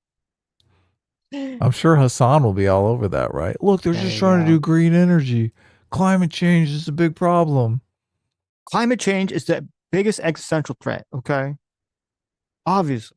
I mean, listen, at least Hassan, I mean, he's stupid about what they're going to use him for, but at least even he is like, no, they're trying to make nukes. Like, he just thinks that they should.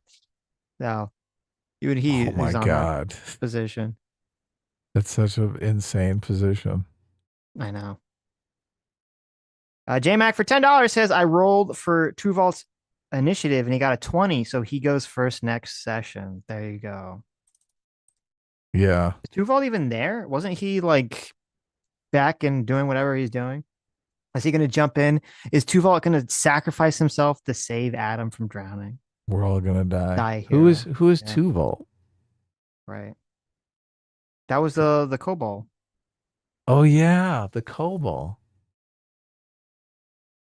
That's the one we saved, right? And gave him a bunch of weapons and shit. He gave him all the weapons and everything, yeah. Okay, so he's on our side. So that's good that he's going first. Nice. Yeah, Tuval's the name of the water. The water is going first. The lake that's going to try to drown you is going to go first. I think the water has been going. I think it's constantly going. Okay. What is the water's initiative, Jay? That's the real question. CS Paffy for $5 says, it sounded to me like Adam needs a better DM now. Who here is an experienced DM who has more permissive game style? How dare you, CS Paffy, insults our surrogate father, Daddy J-Mac, who is a wonderful, beautiful, immaculate J-Mac's been doing great. He does the voices. Oh, it's amazing. Yes, yeah, he does. I like his little voices. And he's letting us do whatever, he's letting us be, you're incorrect. He is permissive. He's too permissive. That's what Adam's complaining about. Adam wants the DM to be strict. He must be like, no, you can't loot the body. No, you can't loot the house. There's nothing there. You got to go, right? Adam wants us to go. He wants the DM to be stricter, not more permissive. Yeah, I mean, those are not really aimed at the DM. Those are aimed at you guys because you guys are in the party that we're, I mean, you guys have the ability to just stop doing that kind of shit. So right. I guess I need to be more persuasive. I'm going to use the, you guys are establishment fucking shills. Why you always got to play establishment D&D, right? There you go. Why does every pocket need to be looked in? Because you never know what's in that pocket, Adam. If a gold piece eludes us, what do you think you're going to find? Haven't you seen the meme of the guy mining and he stops right before he hits the mother lode of diamonds? No, I haven't seen that meme, but that's hilarious. You haven't seen them. It's got like the two people mining and then there's like, they're both like about to hit the mother lode and one keeps going and one stops and gives up. Okay. That's when you're looting. You never know when you're going to find that one, book of fireball spell or scroll of fireball, nuclear holocaust spell that's going to defeat the bad guy. Yeah, sure. Never know. Okay. Could be there. It could always be there. Do these kinds of opportunities present themselves enough to spend 80% of the game looting? Listen, there's two mentalities. Okay. There's a mentality of Adam playing his loot and shoot where he shoots the bad guy, looks around the room for a second and then walks out. And this mentality of the person who shoots the bad guy, searches every fucking drawer and pocket, finds the one like nuclear weapon and then never fucking uses it because they always think that there's going to need to use it later. And then they end up never actually using it. All right. So two ways to play the game. If I spend all day shuffling through every drawer and I find a nuclear weapon, I'm walking right out the door and firing that fucking thing. Exactly. Yeah, I'm gonna use his super weapon immediately on like a fucking grunt, and then everyone else is gonna be like, "No, you have to save it for the boss," and then never fucking use it. Okay. I know, that's so depressing. Yes. That's so. Those depressing. Are the two options. I'm always thinking, look, I could die. I'm gonna fucking use this shit. Although I may be talking shit because I do think I have a healing potion that going unused right now. There you go. I may need that though. I don't know how much drowning I'm gonna have. I mean, I don't know if you can drink a healing potion if you're drowning. I don't know how that works, but Okay, will the healing potion work once I'm dead? Don't take my look. That's the thing. You guys are gonna pilfer my pockets after I'm gone. Right. Terrible. There you go. Zero Fox says Adam used the Master Ball to catch a Pidgeotty. Exactly. Maybe. Like, fuck Mewtwo. I don't even know if I ever find Mewtwo. Sketch for... Oh, wait, I skipped one. Corey K for $10. Thank you. Says, you guys have definitely persuaded me in a lot of topics, including not letting Iran have nukes. In general, I moved to the center from right. A-Team reigns supreme. Thank you for everything, guys. Well, look at that. Look. We are winning Corey. people Thank over. you, Corey K. We appreciate a heart. We do. Yes, very much. Well, they changed the heart logo. It's not a heart anymore. It's just like our avatar. It's always Cool. been our avatar and a heart. I thought it was like a little heart shaped. Maybe you're of our right. Avatar. I don't know. Sketch for $5 says, fun fact, people did protests keeping U.S. out of World War II. They had signs like Hitler never attacked the U.S. History doesn't repeat, but it sure does rhyme. There you go. That's the thing. Everyone just like, yeah. They remember the times that suit their arguments. They forget the times that don't suit their arguments. Generally how it goes. Very unfortunate. Noel Screaming to the Void for $5 says, does Anna know that Hamas steals food from the Gazans? Who is doing the genocide? The general side. The general side. They're getting genocided from both sides. Okay. Definitely. I mean, I do understand. Like I said, there's a lot of collateral damage. I feel bad for the people who were trying to live their lives in Gaza. I don't know the peaceful solution though. It's not like we have a bunch of peaceful solution options. Right. God, and if they did any of the things Jank is talking about, there would be more attacks. There would be tons more attacks, right? Right. I sent you a poster. J-Mac made a poster for the game. Like a movie poster. Oh, he did? All right. Well, it's like a, like the blurb that has like all the quotes on it. Oh, this is amazing. Holy shit. J-Mac said for $10. Thanks so much, Circuit Fire Dad. J-Mac says, you guys should show the D&D poster quotes I put on Twitter. CS Pathy will like it. Yes. Bring it up. There we go. Looks great. Very professional. I love J-Mac this. on X said, critics are raving about the epic Dungeons and Dragons stream, The Minds of Madness. Tune in this Thursday, June 19th at 2 p.m. Eastern on How to Kill a Franchise YouTube channel. See how it all ends. Better not end with me dying. Here are the quotes. 10 out of 10. Just as good as Lord of the Rings and half the runtime. Zero fucks. Is it half the runtime? I feel like we may be close to the runtime of the trilogy Probably, at least. Yeah. It gave me so many great ideas for my Yowie fan art. Sammy G. Oh my God, no. That's a true quote. Terrible. That's a true quote. These guys really suck at Dungeons and Dragons. Oh, CS Happy. So true. That's hilarious. That's hilarious. Very problematic. The New York Times. Of course. Probably because I'm a black guy. Probably. What is that? The digital blackface? Yep. Not even allowed to play a black character in D&D. That's how cucked these Medieval people are. blackface. Yeah. The Minds of Madness, Dungeons and Dragons on How to Kill a Franchise. That's The right. dramatic conclusion. Okay. Speaking of, CS Pack for another $5 says Jay has zero railroading but hard rules. Adam needs a railroader who's devoted to the rule of cool. There you go. Oh, yeah. Drag him I along. do like the rule of cool. How do you know J-Mac's not devoted to the rule of cool, though? It's not J-Mac's fault if Dev wants to go through everyone's pockets and Sitch wants to set up a fucking lemonade stand, okay? It's their fault. There you go. I'm already winning. It'd be cool Sitch to set up over. a I can lemonade feel it. stand. What if we want to have a kobold only lemonade stand to advocate for the rights of kobolds in the Dwarven Kingdom? All right. I could be allowed to oh do my that. God, we're going full activist now. 50% of the game is actually advocating for these little dragon people. Actually, Rags was doing pretty good about not pilfering everything. Rags was moving along. He could sense there was some. Dev was the worst. Okay. I was the second worst. But Dev was the worst. He's already got Sitch knows. He's like, but you got to do it, okay? This is the rules of the game. You gotta loot. Gotta loot the body. Why? Just imagine not looting one body.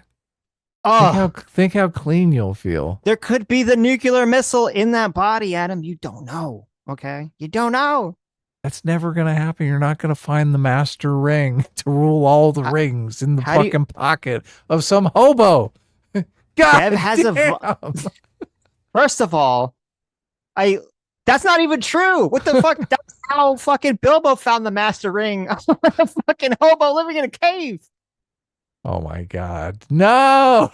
So get out of here. Even the Lord of the Rings lets me down. Yes, exactly. Exactly. Terrible.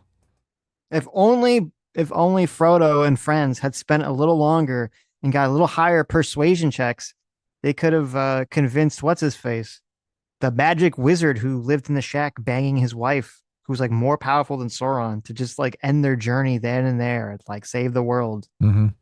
But they didn't want to spend the time. If they just would have looted him a little harder. Yes, but Frodo and the gang were like, "We got shit to do. We gotta go." And he's like, "Bye." See, and they missed out on that golden opportunity. What is this from? Is this from the books or? Yeah, it's in the books. Oh, okay. I forget the character's name. I'm sure. Just to slip a little irony in there. Is that what it was all about? I don't know why he's in the books. It might have just been world building or something, but world building. Bah, humbug. I know you hate that.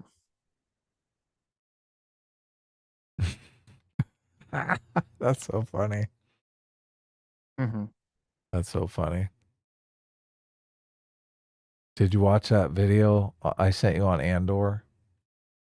I haven't watched it yet. No. The Tom Bombadil. Thank you, Stug.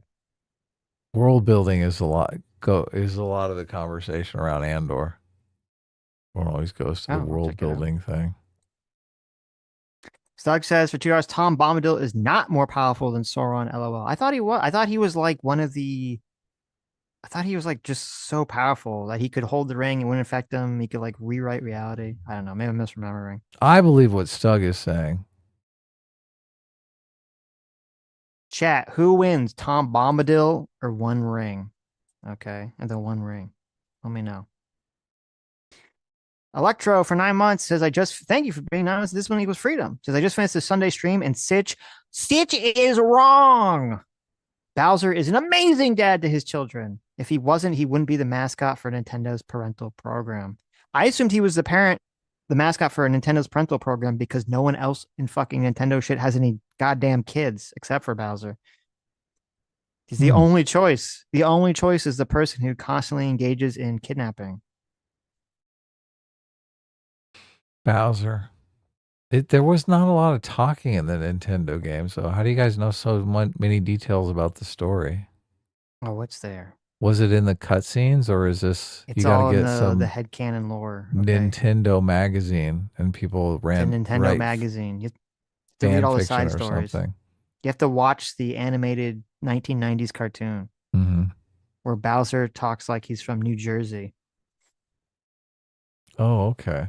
There's a cartoon? Interesting. Oh my God. You've never seen? Oh my God, bro. What year did the cartoon come out? It was like 1989, 1990. Oh, okay.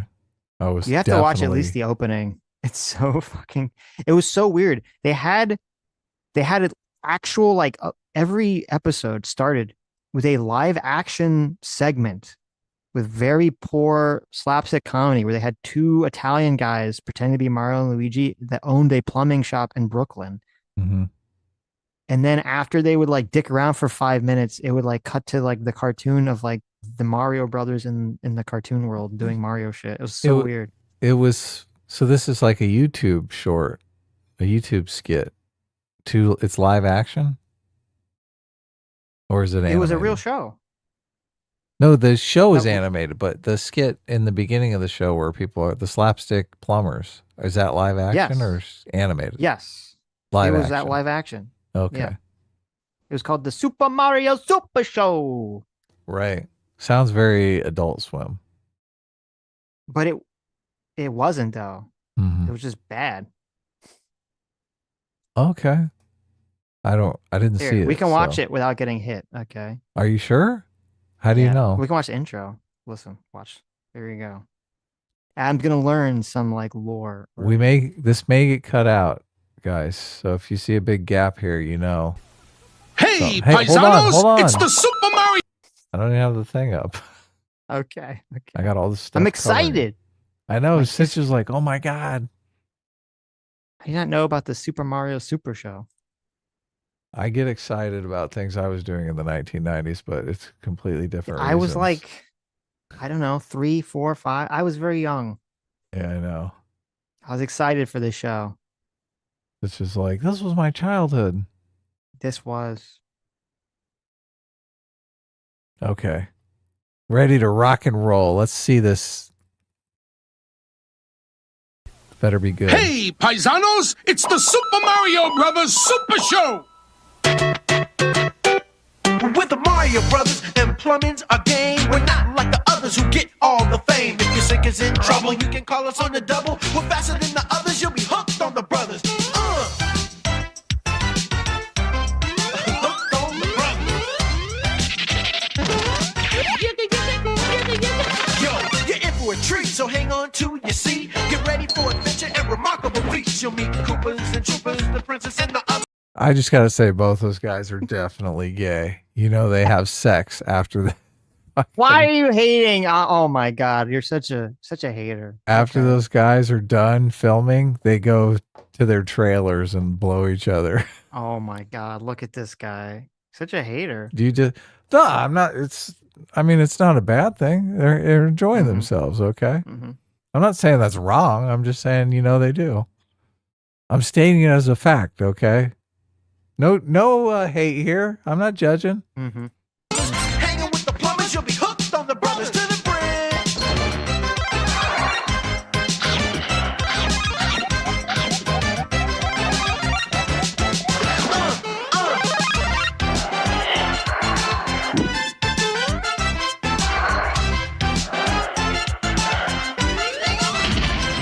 I say hooked on the brothers. The brothers. Now he says you're hooked on the brothers. He says you're hooked like the brothers. Now, what are they hooked on? Hooked on the brothers. Not hooked. Oh, not hooked like the brothers. Hooked on the brothers. Oh, okay. Thank you. R. Hiltert in the chat says this song slaps. True. That song does. Oh, yeah. It kills. But what does it slap?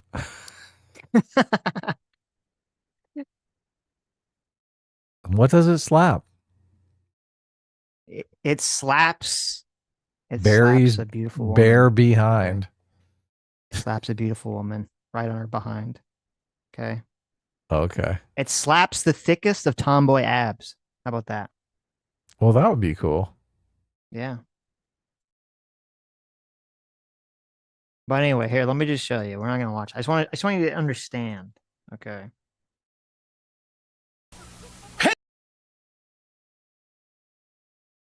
All right, let's see. I want to see this powerful intro.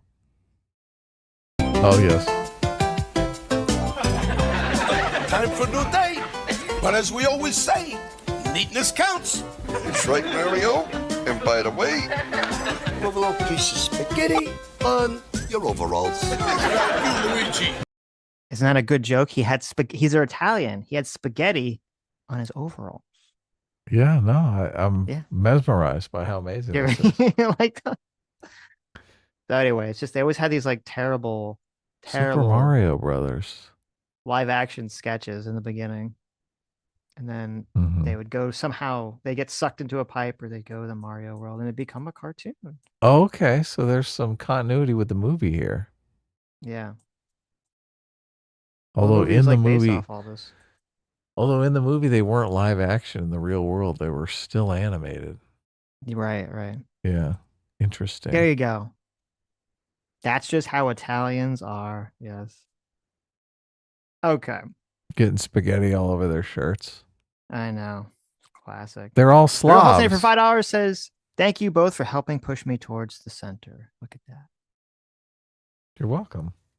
Thank you. You're welcome. Doing our best. JMac for $10 says, "All of your responses to Dev wanting to bag a few of the mushrooms was pretty freaking hilarious." Yeah. It made for good comedy, Adam. Okay? The conflict made for good comedy. I don't remember my response, but I remember thinking, oh God, what the fuck? You never know when you could throw some hallucinogenic mushrooms at an enemy. Okay. And then he wants to basically big brother the Cobalt. Yeah. He's got a heart. Have a heart. He's like, look, he's part of the mission, guys. We should make it so he takes Dev only gets the turn of the Cobalt or his character. There you go. Skull Ship for 7 months says, "When the heck?" Thank you. Says, "When the heck is your anniversary stream? Shouldn't it be here by now? EFAP is lapping y'all." Lapping us? What? I mean, What they anniversary? do. EFAP does an anniversary stream every 20 episodes, though. So I mean, there you go. They got a lot of anniversaries. In all seriousness, I think they do every 50 episodes or something like that. I thought they just did it once a year, Oh, really? but I don't remember. So I don't remember either. we just don't want to be bothered. Stuck for $5 says, "How the ring affects you is more about what kind of person you are than how powerful you are. Tom had great power mainly in the realm of the forest." For another $5, however, Tom was basically just disinterested in everything completely. So the ring didn't tempt him because he didn't care. Well, there you go. I thought That's I mean, I great. know that.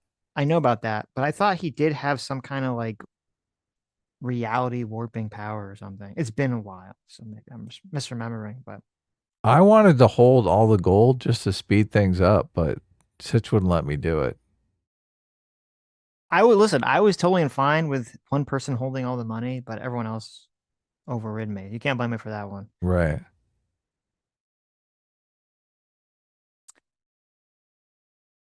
Metalworks 411 for $5 says, "I think you should review controversial games on how to kill a franchise channel if you're looking for ideas for videos or streams." That'd be interesting. What's a controversial game, I guess? I don't know. What is Real the Hall Center for I TRC can't remember the guy. I've watched some of his videos and I actually liked him, but this video I was like, oh my God. No, he's going down the he's going down the calling EFAP and critical drinkers all chuds path. It was so sad. What is this guy's name? Let's see.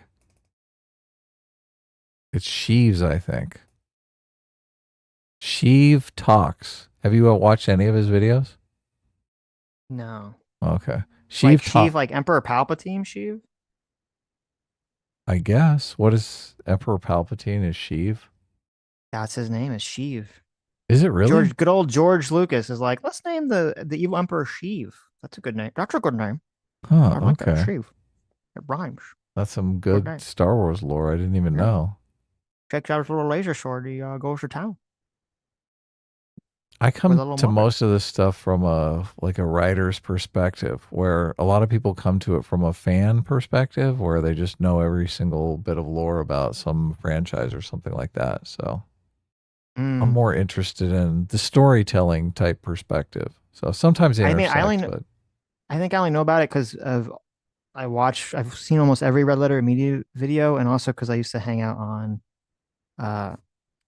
message boards where prequel memes were like constantly thrown about. So I have a difficult time with Red Letter Media videos because they do that stupid background music and they It's so fucking soft that it's just a complete annoyance. So It's only in the beginning, I think. It's not the whole video.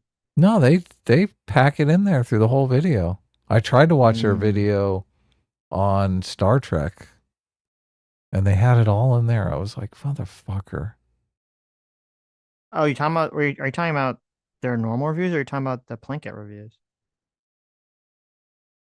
Both. They got music all over the place. They're I think maybe the horrible Plinkett offenders. I don't know. They're It doesn't bother me. I horrible notice. offenders. It's you're not bothered by it, so you don't notice. But me, I'm like, oh my God, make this video as torturous as humanly possible. That's why I was so upset about this Sheev Talks guy, because he's one of the few movie reviewers that doesn't have that stupid fucking background music that drives me crazy. Mm-hmm. But now So he's you're got. saying But now he drops a video 3 days ago where he's coming out both barrels at EFAP and Critical Drinker and Nerdrotic and all those guys. Interesting. Although in the video he focuses most on Robot Head, which I mean Robot Head's cool. I mean his videos I don't understand. He gets so worked up about it. Maybe it's performative, but I can't see getting so worked up. It's the same with Didn't that. they all like Andor? I thought all those people liked Andor. Yeah. Oh. Well, hold on. not like EFAP loved Andor. Critical Drinker loved Andor season 2. I think he was more critical of Andor season 1, but I think Mahler won him over on that. Mm-hmm. I do think Robot Head, and this is probably why he focuses on Robot Head so much, because I think Robot Head is the most critical of Andor.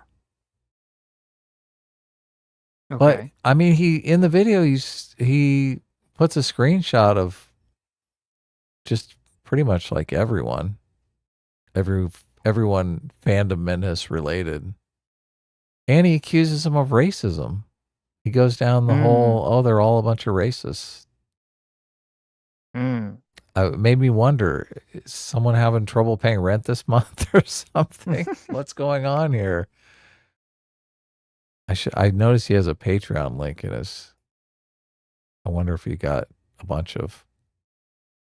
So his Patreon, he makes $32 a month. So he's got 74 members and he makes $32 a month. So that's not real. It's not stellar. But look, he could have just started this Patreon a few days ago, for all I know. I don't know. I haven't seen Robot Head's videos on Andor. He has 2. One that looks like it's criticizing it, and one that looks like it's praising it.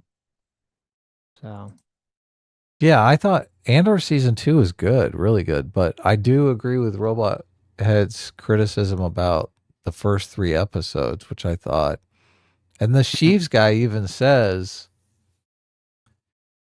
he makes a comment about how the reason why everybody loved the Gorman storyline was because they had done all of these like story building things that made that payoff far more satisfying.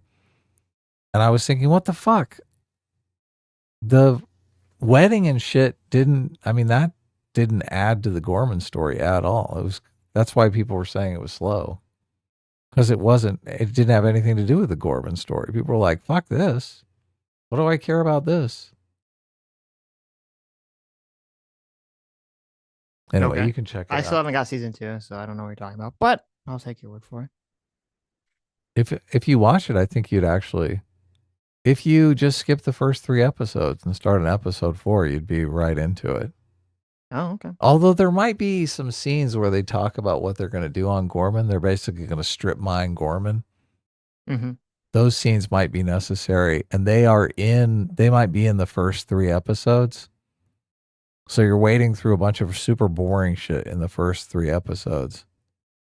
God.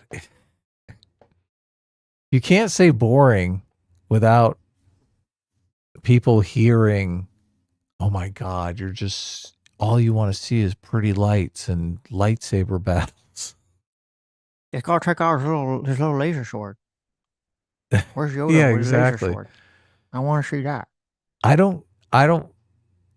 First of all, that's a completely bad faith analysis because they do a scene that is, for all intents and purposes, a boardroom corporate meeting. Okay.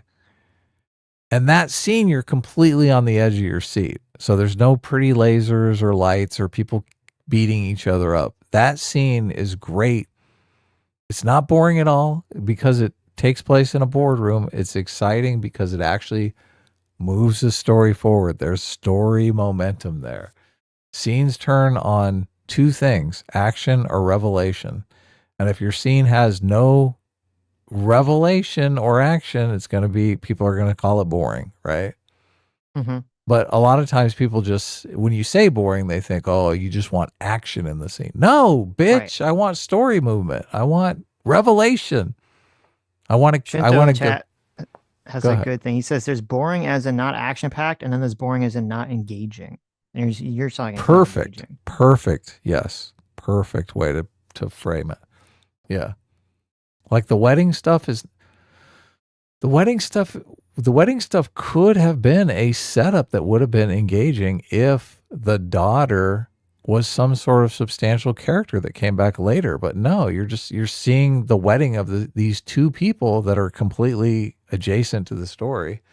And the big thing that could have made the wedding more worthwhile never even got paid off. The fact that they were going to kill her friend from forever ago, her longtime friend, because he got too greedy for wanting to get payment and stuff like that. But they don't even show it. They just show him like driving away. And you're supposed to be like, oh, yeah, of course he gets killed, because we don't see him later in the show. No, we want to see that guy get killed. Right? Got No Country for Old Men off screen. Oh God. That movie was incredible. And then they completely, I'm like, what? That's the perfect. That movie was incredible till that happened. Yeah, you're right. That is a perfect example of a movie overstaying its welcome. Completely overstaying its welcome. Mm-hmm. Anyway. What a great show. Thank you all for coming. Thank you all for your generous super chats. The Real Hall's name for $2 says, not true. Samus adopted the baby Metroid. There you go. Our Hilts Hurt for $2 says, the way New Yorkers pronounce Mario makes me angry. There you go. Bigotry against New Yorkers is accepted. Stark for $5 says, the most fantastical thing Tom does to my memory is just kind of teleport to the hobbits when Frodo sings a song. I guess he also gives them dreams. That's very powerful. Listen, he could teleport the ring to the volcano, right? And just throw it in. He could just teleport there himself and watch it burn up. Great view, right? Our Hilts Hurt said they did kill him. Adam also wants the guy to say, I'm dying. And now I'm dead. Oh my God. Listen, if it worked in Shakespeare, okay, if that's what they did remember, like in Macbeth, he's like, and now I am the dead. And then he dies, right? That's what you want. It's very clear what's going on. Our Hilts Hurt for $2 says, Adam, show us where background music touched you. That's spoken like someone who probably has background music in their videos. So who's never been touched by background music. There you go. I don't know why it bothers me so much, but it does. It fucking gets under my skin, Sitch. It does. I mean, it only bothers, like, if someone has annoying music, it bothers me. But not all music is annoying. 90% of it is annoying for me. There's a very few times that I'm like, okay, I can take this. It's so sad. I want to watch the video. It's about something I'm interested in. The person's making good points. But I can't do it. I don't think our Hills Hurt puts music in their videos. I can't. Oh, okay. I don't remember hearing music. You guys should put music in your videos just to spite Adam next time. No. Very softly, right? To see if anyone notices. Stud for $5 says, well, the volcano would have to sing and also be in the old forest, LOL. I mean, listen, could it be that hard to like the erupting volcano? It's kind of like a song. It's a song of the earth, okay? Is not the earth all one giant forest if you think about it in a certain light, in a certain way? Just got to use your imagination, Stud. Why are you such a party pooper? Dr. Dealer for $2 says this is going to come as a surprise to some brainlit isolationist, but we can actually turn every city block in Tehran into a failed Jenga game without actually sending troops over. That is true. The old Jenga game. I like that. That's excellent framing. That's great. Dr. Dealer, it is, yeah. Dr. Dealer for $2 says, I can't believe it's already been 5 years, but do you remember back in 2020 when we killed Iran's general and the Ayatollah swore vengeance, which led to people on Twitter crying about World War III and begging for forgiveness. And then we sent 40,000 troops to Iran to get engaged in a half-decade-long war that's still ongoing. Oh, wait a minute. That second part didn't happen. That's a great point. Of course it didn't. Everyone's a bunch of crybabies. That's what Trump did in his first term. And all the same people were like, oh, my God, Trump's going to start a war in Iran. Trump is not George W. Bush, okay? He doesn't have the whole daddy issues. I mean, he's got different issues, but yeah. Well, I think Saddam Hussein tried to assassinate his dad, and he was like, not going to get my daddy. There you go. It's okay for George says, blame the UK for tricking the US into overturning Iran's elected leader at the time, Mohammed Mossadegh, all because the UK lost their oil rights to Iran, replacing him with the Shah. Iran's future could have been different. True. Fucking England. Why are we... England should fucking do this shit. What the fuck, England, you fucks? You dirty Brit bongs. Be Clean nice. up your own fucking messes. Fucking British. Be nice. Fondue, thank you, Fondue, for $20. Says, I've been thinking a lot about this topic for a while now. My parents have been MSNBC brain rotted and don't know how much more of it I can take. My mom was reciting the open air prison narrative just a week ago. No way. Oh my God. Please. There you go. Make it stop. There you go. You should open up the browser and go to the reviews, the restaurant reviews, and ask your mom, hey, what's this? What's this restaurant review in Gaza? Is the open air prison restaurant? That was like 2 years ago. I don't know if they've changed now, but Google never deletes anything, okay? They probably have all those businesses as open. okay. Saw for 2 hours says, did you guys see Anna on Brad Palumbo? She made a good argument that Trump violated the law by calling the National Guard over Newsom's objection. I didn't. I'll check it out. Fondue for 2 hours says, but Sitch. Iran just wanted to be emissions cautious and contribute less to greenhouse effects. True. Very true. Sell for $2 says, apologies for not having watched the show last week, but I was talking with my aunt from California, and she said for them the immigration issue is different because she sees them as neighbors, though she opposes open borders. Okay. I think that's a lot of people. I think it's a lot of people in a lot of states. Fondue for $6 says, I feel like I'm the only one who remembers that Trump bombed an Iranian general and everyone thought it was going to be World War III. You are. You and Dr. Dill are the only ones that remember that because everyone else forgot. Fondue for $2 says, Adam, you were supposed to be a murderer hobo, not a hobo murderer. A murderer hobo. That's why they call them in D&D murder hobos, is because they walk around, they don't live anywhere, they murder everything and steal everything. They're murder hobos. Really? That's how common this is, yes. I'm a paladin, okay. Wow, okay. I have a reputation to uphold.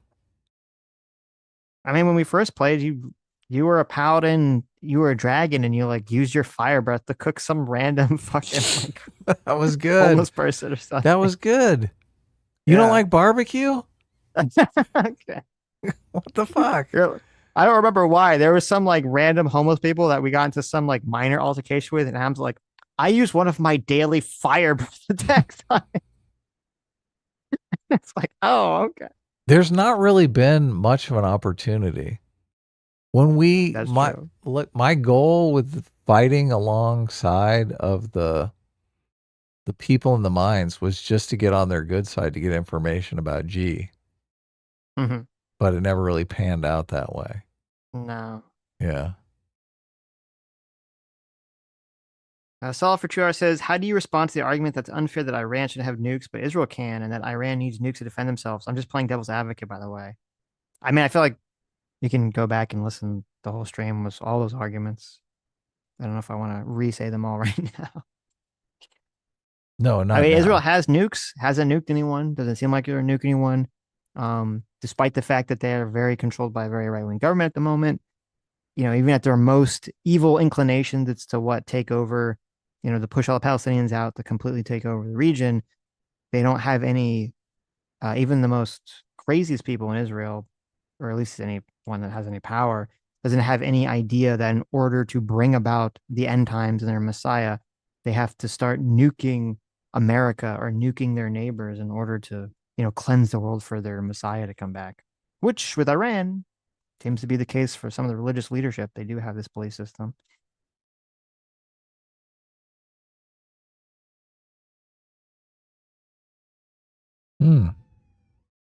Stug for $5 says, to be fair, all we need is Waldrick the Great to put a new Mount Doom in the old forest for us. There you go. See, you got it worked out. Daily Dose for $5 says, the Forest Rebels are just filler and stand out Andor, but those episodes build up episodes 8 and 9, so just watch it all. I have friends everywhere. Okay, I'll watch it. I did watch Steins Gate, and I do have some very contentious feelings about that, which I will share at a later point in date.